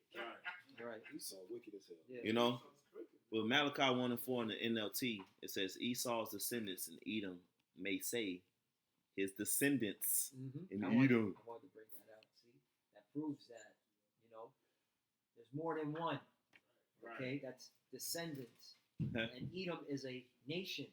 Yes. That's another thing. Okay. Right. So, what are you gonna say? No. And there, like the brother brought out, Yeah. Ecclesiastes 4, and there is no end of all the people. Right. It gets better though, because look what it says at the bottom. Keep going. It says, "We have been shattered, but we will rebuild the ruins." But the Lord of Heaven's armies replies, "They may try to rebuild, but I will demolish them again. Woo! Their country will be known as the land of wickedness, and their people will be called the people with whom the Lord is forever angry." The people. Yep. That's plural. That's more than one. He doesn't love everybody. Yeah. And he hates. He's angry with Esau forever. That's because people saying, "Oh, it was just Esau." Yeah. He just hated Esau. Nah. He hates all of you. That's why this is there, Malachi 1:4, to remind you. Smart, you had something? Oh, I got something. Go ahead. If you could get Job chapter 9, verse 24. Yeah. You gotta get that milk. Yeah. Run that. I got scripture to back you up. You got it. The earth is given into the hand of the wicked. He covereth the faces of the judges thereof. If not, where and who is he? Right. This proves who the wicked is. It is Esau, Edom, the so-called white man, because he did cover the faces of the holy people. Iconoclasm. Okay, iconoclasm. I mean, all you have to do is type in Google, what does God look like? Or what does the Son of God look like? Okay, press enter, and all you see is Caucasian versions, okay, of Chezi, all right, or just some Edomite, you know, that they have depicted as being the Most High, or there you go. There you go. Renaissance art. All right, which proves, again, with this lesson, the Edomites are still here. Because who did this? Notice, this is Google. He just pressed God. He just typed in God. All right? This is how you know. Like, I don't see any Asian people on there. I don't see any Arab people on there. I don't see what they call Middle East people, Middle right? Eastern Oh, he people. look like a Middle Eastern Right. person. Olive color. Olive color. You don't see that. Olive color. No. Olives, they're black olives. Right? They even put Kratos before. Kratos, yeah. Kratos. Fucking video game character. Showing them when they was conquering the world, they didn't consider their latter end. Right. And the scriptures say the Israel thought that the house was not there. They didn't consider that. No, but now it's being Look at manifested. It's a big lie. It's a big This lie. shit right here, Right. he gonna pay for this. This ain't something light. Like people, Right. oh, it don't matter. He's going to pay for this. This is huge. Blasphemy of the Holy Spirit. Just to do it, you did this. You blasphemy. If you haven't gotten one, you could get Revelation 13 and 4. You know, just the land back. Who blasphemed the Most High? Okay. His name. All right. Revelation. I'll start. Yeah. Get to the point. Yeah. Revelation 13 and 4, and they worship the dragon. No, start at verse 3 since we mentioned it earlier. And I saw one of his heads as it were wounded to death. Okay, and that's talking about ancient Rome, and his deadly wound was healed. Right? How was it healed? The revised Roman Empire, right? The Renaissance. Malachi, we will build. We were built, right? And all the world wandered after the beast. Right? The whole world is taking on the philosophy of Esau, Edom. Yes. That image of the beast, that ancient Roman way, the culture. Okay. Even if you look at their whole all the world's political structure, India has a voting system. Yep. Okay, China has a voting system. Like, what the fuck? Yep. Right, they were not like that. They were not like that. They had kings, they had emperors, right? A monarch. They wear Latin, Roman numerals. Mhm. Or you got the Olympics. Yep. Okay, that goes back to Greece. You know? You got Colosseum. Right. You know what I'm saying? A lot of the animals, different lands are named Right. after Greek and Latin names. Right. Okay, so obviously this is what brothers are saying is true. Like, we're not making this up. Right. The whole financial system based off of Greco-Roman financial system. Law. Moabites wearing suits. Right. Right. Ties. Yeah. So that proves that Esau, Edom is still here because the whole world's following after you. 4, they worship the dragon, okay, ancient Rome, which gave power unto the beast, NATO and the EU, and America's part of NATO, and they worship him, saying, "Who is like unto the beast? Who is able to make war with him?" The American military is everywhere. I mean, literally droning the shit out of third world countries. All right. Who dropped bombs on Hiroshima and Nagasaki? Okay, Esau, Edom, the so-called white man. Okay. 5, and there was given unto him a mouth speaking great things and blasphemies. Okay, evil speaking. All right, and power was given unto him to continue 40 and 2 months. That's 350 years. That goes to 1619. All right, Jamestown, Virginia, when that started slavery here. All right, all the way up to 1969. Right? It's true. And that's when Abba Bivens was blessed by the Rakah Kodash. All right, and came out with the truth. Like, no, we're the Israelites. Okay, and then that's when the truth started to flourish. You know, the next verse is the point. And he opened his mouth in blasphemy against the Most High, who's putting up all these Caucasian images of the Most High, Esau, Edom, to blaspheme his name, who's calling him Jesus, everything other than his true name, and they know the name. They have the records. Well, the JJs, the big nose people call him Hashem. Hashem, yeah. Which the name. Right. Where did you get that from? Right. Yep.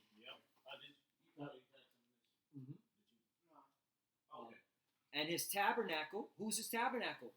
His people, us. Right. All right, they're saying they're the chosen. Yes. Okay, they're out there claiming that the Lord's dealing with them, even though there's wars. All right, there's Pink City in the homeland. Okay, Pig Farm, Gay parades. all this weirdo shit going on. Okay, and them that dwell in heaven, the angels, they pay them up like Caucasian babies. Okay, baby, with naked. Yeah. So yeah. So again, back to the topic at hand. You Edomites are still here because you're the ones doing all this extra shit. Okay. Right, I was just about to say, look up Renaissance. I wanted to go into that. And you see the images that come up when you type in the Renaissance. See, why do they feel the need to do this? Because they wasn't ruling prior to this, those previous years in the Dark Ages. Right. But they could tell you so much information about the Roman Empire. And they could go deep into the Roman Empire from Caesar to Caesar to Caesar. This happened, that happened, but they can't tell you about the Dark Ages and this is mythical and all of that. They actually say that we call it the Dark Ages because there was not a lot of information during that time. Like, a lot of history. Right. It devolved, but you said it started with the Greek stuff. Right. And then it devolved. Then it devolved. Then it evolved, right? Right. Oh, okay. Evolve. What does all of that prove? That proves they're the wicked. Right. Because they hide. They hide the All right. Well, that's back to the scriptures. That vagabond, you know. Right. Now, if you notice the art style, like obviously that's Greco-Roman. Mm-hmm. You know what I'm saying? With the flowing garments, the hair, the style, the texture of the dress. Okay? It looks just the same way like those Greco-Roman sculptures of the Caesars and the different kings and gods and goddesses of Greece and Rome. It looks the same way. The rebirth. Okay? Again, going back to that, how this is the rebirth of Greece and Rome. Right. Okay? Now, if you could go to Renaissance and Wikipedia, I wanted to read just a few things, just to, nail the point home. Now, it says, the Renaissance is a period in European history marking the transition from the Middle Ages or the Dark Ages to modernity and covering the 15th century and the 16th centuries, characterized by an effort to revive and surpass ideas and achievements of classical antiquity. All right. Now, when you go down, all right, it says the intellectual basis of the Renaissance was its version of humanism, derived from the concept of Roman humatus and the rediscovery of classical Greek philosophy, such as Protagoras, who said that man is the measure of all things. This new thinking became manifest in art, architecture, politics, science, and literature. Early examples were the development of perspective and oil painting, etc., blah, blah, blah. And then you can go down. It says, as a cultural movement, the Renaissance encompassed innovative flowering of Latin and vernacular literatures, okay, which Latin goes back to Rome. Beginning with the 14th century resurgence of learning based on classical sources, which contemporaries credited to Petrarch, which all of that goes back to ancient Rome, and then it goes into Leonardo da Vinci, and how he, borrowed a lot of his concepts from that time period. Okay, and then it goes into the study of Greek philosophers, etc. So, this is proof that the Renaissance period was a revival or rebirth of all that Greco-Roman architecture, philosophy, science, art, etc. Of the beast. That's right. The beast, the revival of the beast. Because look, it says right here it says that man is the measure of all things. It just made me think of Revelation 13 and 18 where it says, here is wisdom. Let him that has understanding count the number of the beast, for it is the number of a man. Right. They saying the man is the measure of all things. And his number is 603 score and 6. Right. And this is Esau, Edom, man. Come on. Right. And just to define classical antiquity, it says classical antiquity, also known as the classical era, classical period, classical or simply antiquity, is a period of cultural history between the 8th century BC and the 8th century AD, centered on the Mediterranean Sea, comprising the interlocking civilizations of ancient Greece and ancient Rome, known as the Greco-Roman world. Okay, so that's classical antiquity. All right, this is why, and it says, or simply antiquity. So it's basically they just Xing out everybody else. Right. Civilization Started with us. Right. All right. This when we started to rule. That's the antiquities. That's the classical era. Okay, the classical age, man. So when it talks about the reemergence of the and reviving of the ideas and achievements of classical antiquity, that's what it's talking about. The revival of Greco-Roman history and ways of thinking. And that's beautiful you bringing this out, because that's why the founding fathers chose Rome for their culture. Okay, they're the founding fathers, George Washington, John Adams, okay, Thomas Jefferson, right? You American schmucks, okay? You chose, okay, the Roman culture, the Roman ways, all right, to run your country, man. Right, they studied Roman philosophy. Yes, Cicero and all that. They even did reenactments, okay? How come you didn't go to the Bible and say, no, we need to do what King David did and King Solomon did, right? Because you are the people. Yeah, you claim to be of those people. Right. What about them? What about them? Civilization didn't start with them. Right. So you just said, no, we're going to go to Rome. We're going to have a government ran as the Roman way, okay? And you were the beacon to push that image of the beast to the whole world. That's why the whole world looked at America as the way to run a society. They took on the wine philosophy of that whore. You know? Right. That's what the symbology of America is, the eagle. Right. Spain, all that shit. Greece, yeah. Fucking their military and the infantry, 11 Bravo, they have a Roman centurion at the entrance when you go in to go do your basic training. You know what I'm saying? A Roman centurion at the fort in Georgia. It's called Fort Benning, Georgia. At the entrance, okay, when you go in for processing, there's a Roman centurion standing there with a shield and sword. Okay, that's a video. My mom grew up not too far from there. Yeah, ain't nothing but niggas around there. Fort Benning, bro. Right, Fort Benning, Georgia. That's where the infantry's at. Yeah. So come on. Yep. Right. Now, if you could look up the word Aquila, Aquila,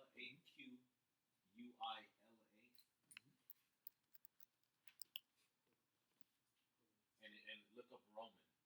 Type in Roman. Right. Now, here on Wikipedia it says Aquila Roman, and Aquila was a prominent symbol of ancient Rome. And it's an eagle. Yep, it is. Okay. All right. It's an eagle. All right. It says especially as the standard of a Roman legion. Okay. So this was a symbol of their military. Is that not Esau? That's Esau. Should say as an eagle flieth, man. Yeah. All right. It says, thou shalt exalt thyself as the eagle. That's Obadiah chapter 1. Yeah. Okay. This is you. That's right. This is your history, man. Now, because I want to connect that with this. Brother wanted me to pull this up. Now, where did the ancient Edomites dwell? Petra. You call that land Petra today. That's in the history. You can look it up to the viewer that's on that's looking. Look like Petra, and Petra in Greco-Roman architecture is the same. Right. And it's the same architecture that you look down when you go to your capital city or whatever in your state, downtown in your city. Yes. To the courthouse. Yes. That's what it looks like. This architecture is Greco-Roman architecture. That style of building, but it really isn't. It goes back to Edomite architecture. It's ancient Petra architecture. They did it first, man. They even had an amphitheater, an amphitheater cut out of rock, Right. And I mean, I ain't, you know what I'm saying? Real talk. You can look up the DC architecture. Scripture say, "Though that he that dwells in the clefts of the That's what I wanted to get. That's the preach I wanted to get next. I make a side note. The Lord had Esau in a look at where he live at, in an unflourished land. Right. You know, he don't care about it. Look at the fucking architecture. Does it say ancient Chinese architecture or ancient Israel architecture? No. Nope. And again, the founding fathers took the Roman architecture as the blueprint to build DC. That was the blueprint, man. This is Esau, Edom. Brothers have been there. Yep. Brothers have been to DC. Yep. Mm-hmm. You know, I have. it looks like ancient Rome. Yep. Like shit make you want to Purposely. prophesy in the middle of the street. Yep. Real talk. We here to tell you, Upgrade the city. ancient Rome looks like ancient Petra, and that's beautiful. I was going to say, just to land back what Bishop brought out about the Aquila, Mm-hmm. if you could put in Mace of the United States House of Representatives. Mm.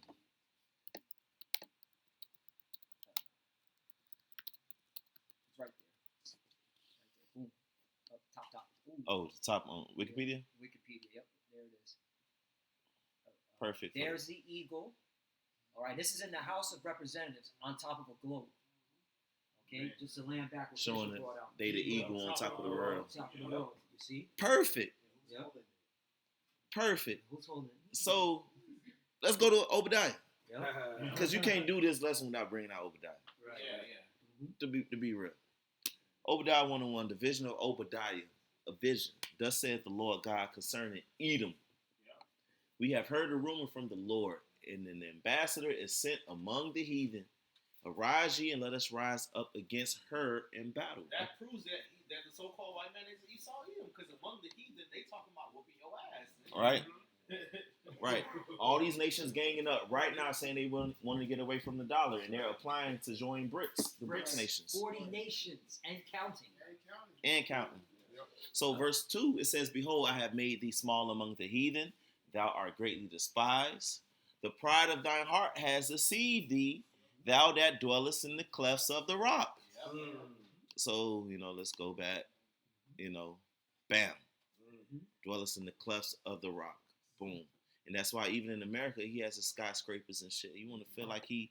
Concrete everywhere. Yeah, He just modernized it. He a bugged Same out. shit. Yeah. Ugh.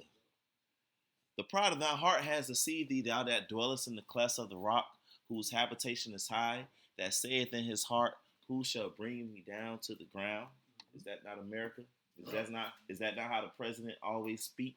Yep. That's not how white people think. Right. That's how y'all are. The inward Yep. thought.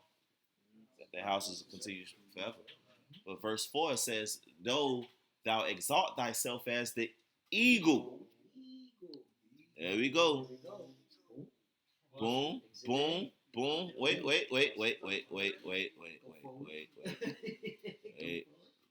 There's another one. There it go.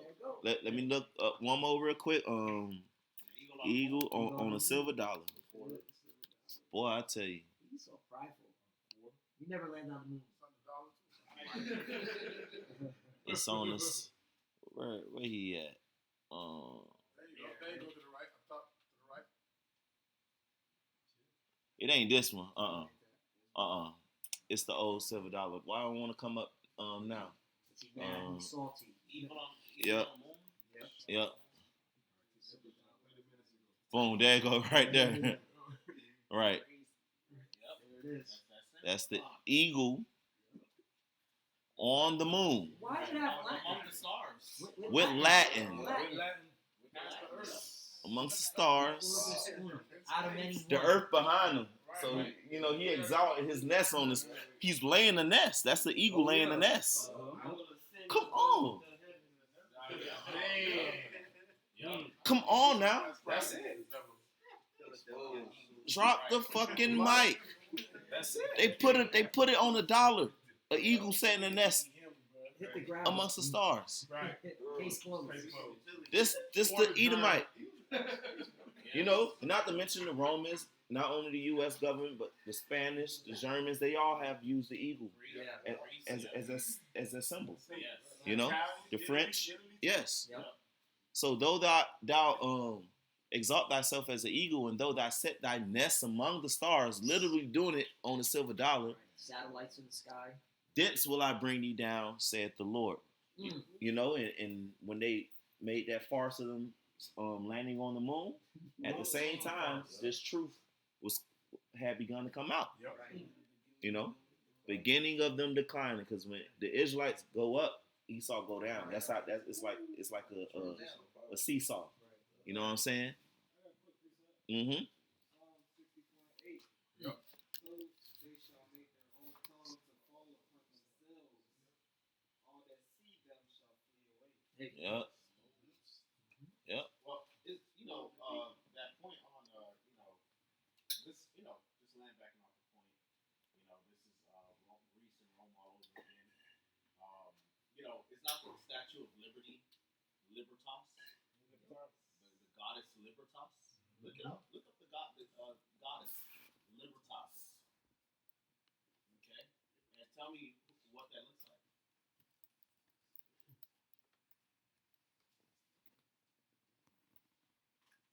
Goddess Libertas, the goddess. That should go right there. Of freedom.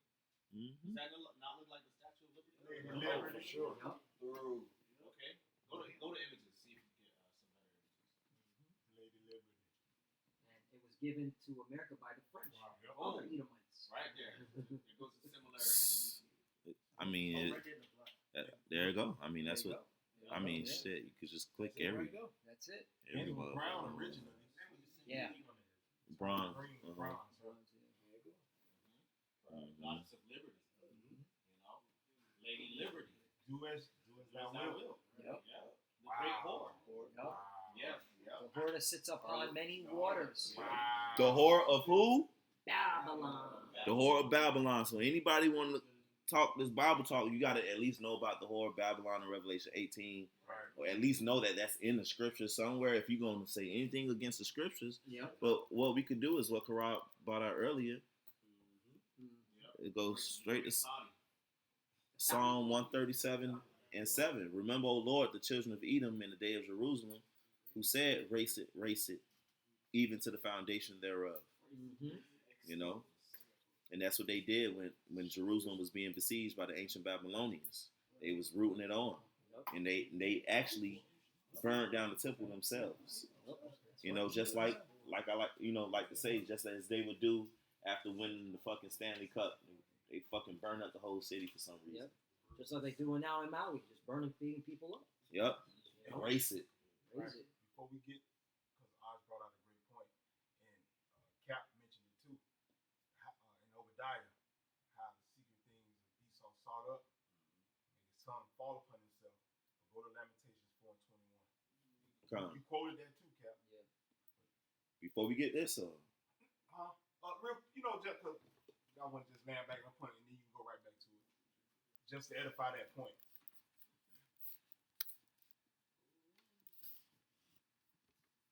Lamentations 4:21. Rejoice and be glad, O daughter of Edom, that dwellest in the land of Uz. Right.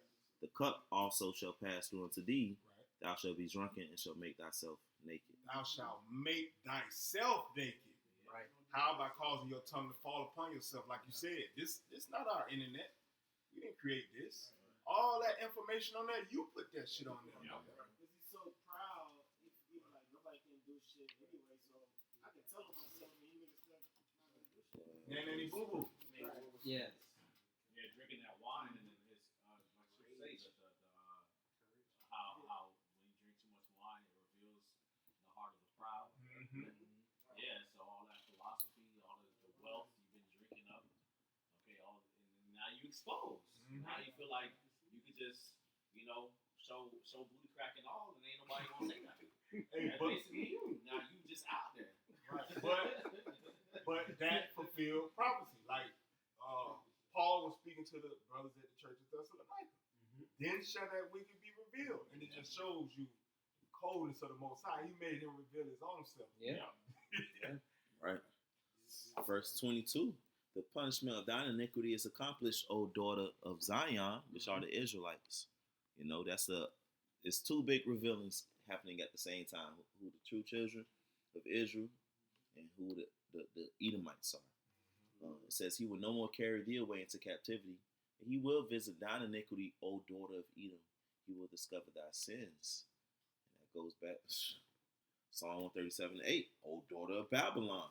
It says, the children of Edom. Remember, O Lord, the children of Edom in the day of Jerusalem, who said, race it, even to the foundation thereof.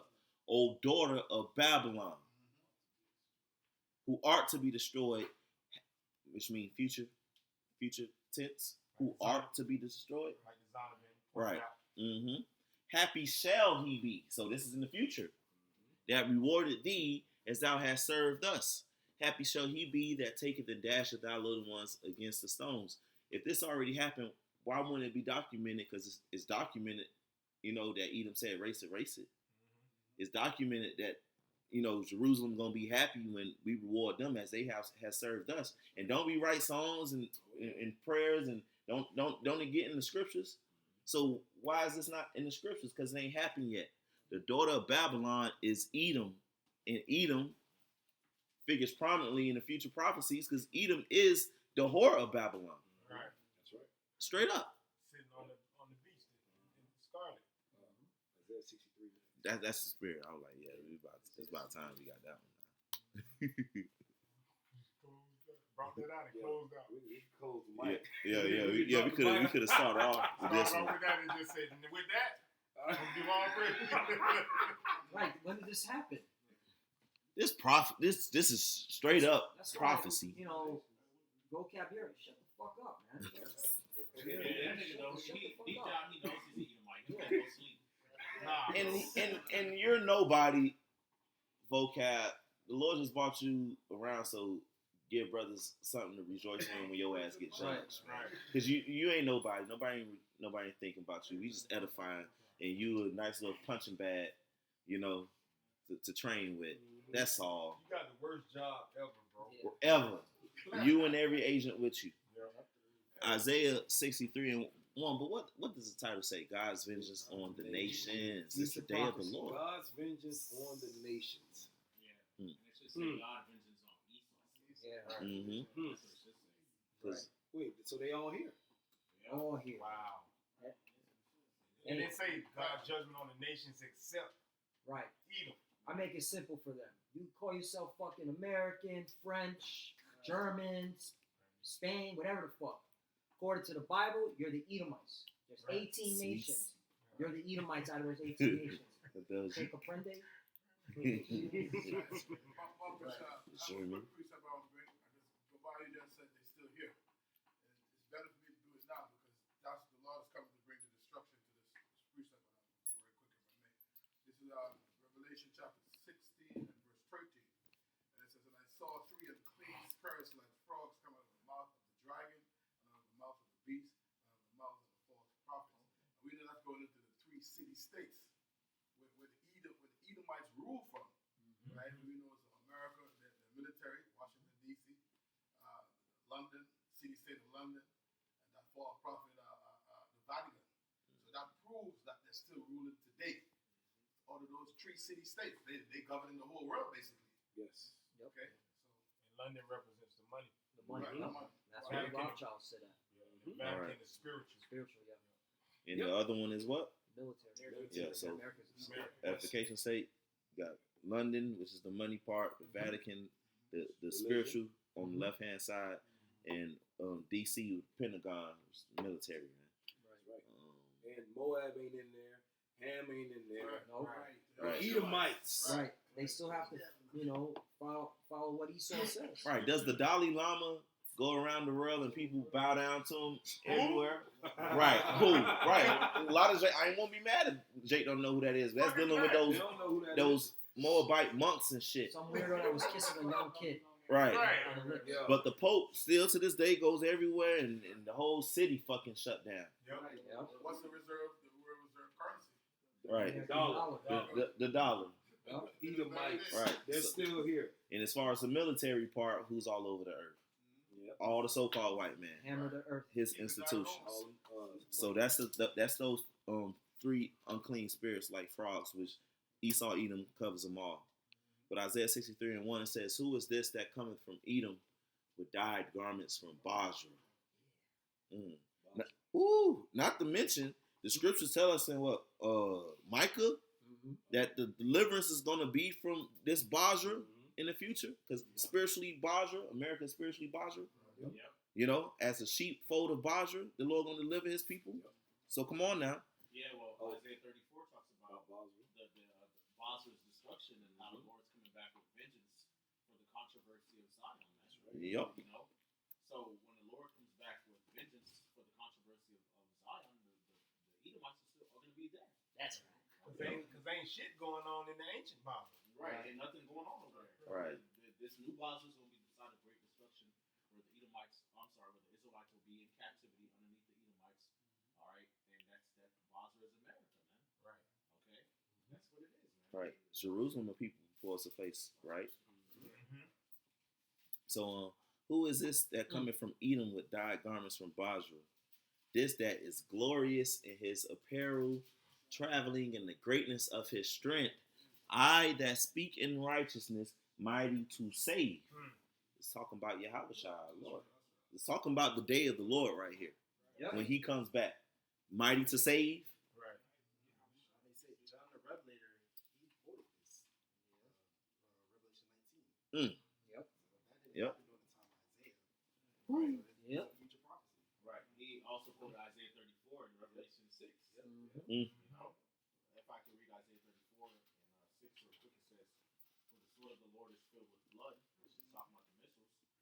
All right, it says, "It is made fat with fatness, and the blood of lambs and goats, with the fat of the kidneys of rams. For the Lord hath a sacrifice in Basra, and a great slaughter in the land of Idumea," which Basra is America. You know, because Basra was the capital city of Edom in the ancient world.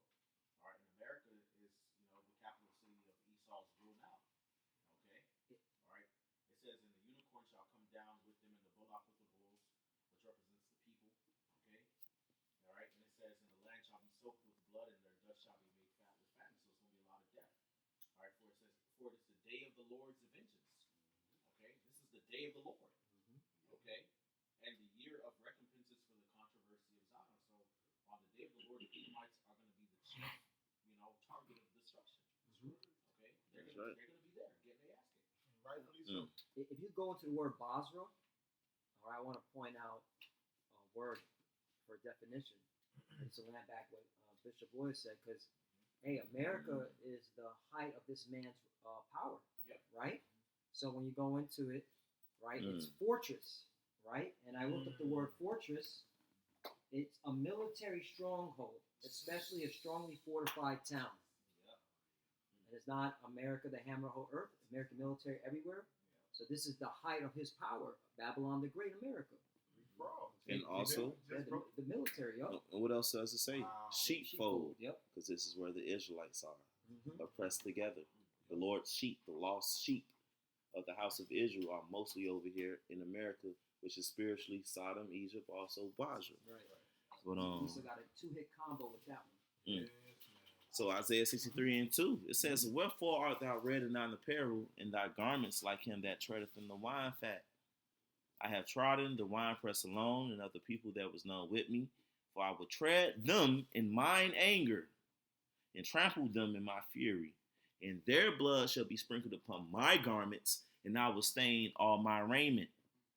For the day of vengeance is in my heart, and the year of my redeem is come." So this is going to happen when the Lord redeem back his people. At the same time the Lord going to redeem his people, we going to fuck up the Edomites. Which we're still here. We haven't been redeemed Yeah. yet.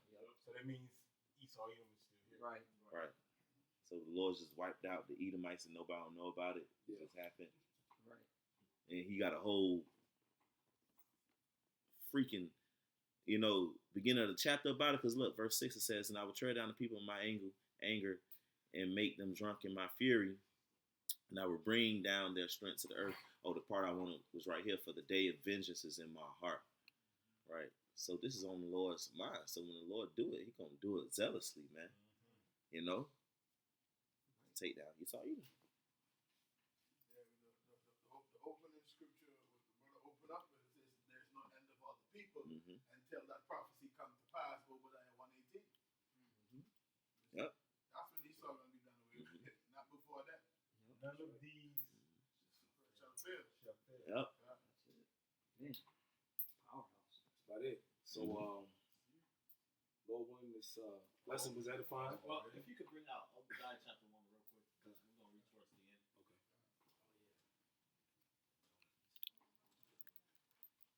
Put a fork in them.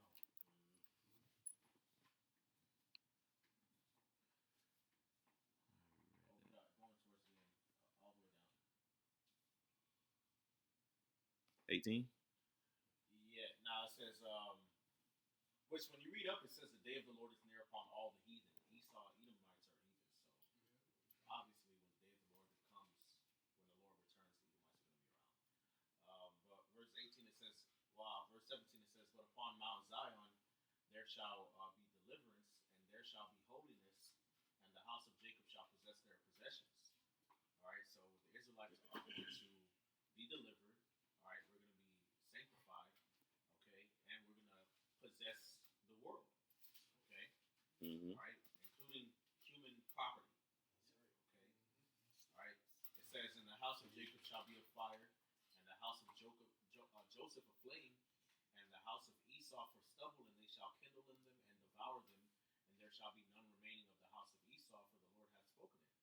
All right. So after you serve your punishment in the kingdom, all right, we're going to gather all you Edomites up, and we're going to burn you all alive. That's right. That's right.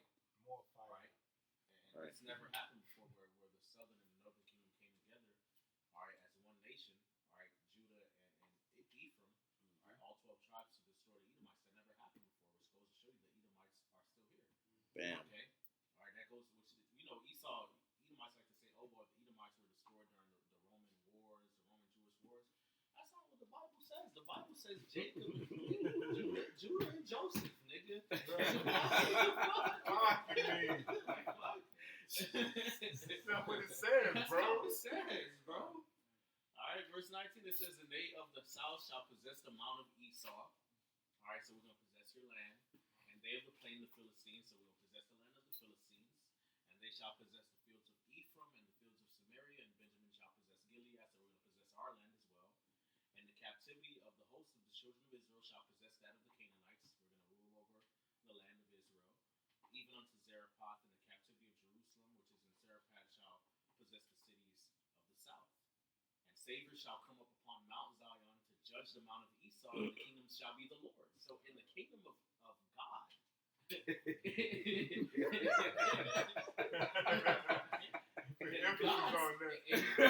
God's kingdom. That's right. That's right. Okay, but God. That's right. Okay, how you say? But But God. Okay, in the But kingdom God. of God, the Israelites are going to be judging the Edomites. That's right. why- That's what right. it says. That's what it says. Right. That's what it says. You only reading what it says. And that's scripture, okay? So Esau's going to be in the kingdom. Are we just going to have our butt on your neck, man? That's it. You know? That's right. you have your boot on our neck. Right. That's right. That's justice. You know, and this lesson was to identify, re-identify the Edomites. You know, you are the Edomites, and your judgment is coming. Okay, so Lord willing, this lesson was edifying. We want to give all praises, honor, and glory to Yahweh Ba'Shem Yahushai Ba'Shem Rakakadash. Give double honors to our apostles and others, the great millstone, and salutations to the elect. Shalom. Shalom. Baba Ball. Baba Ball. Kwam Yasharala. Kwam Yasharala. Shalom. Shalom. Edomites want to say. That's right.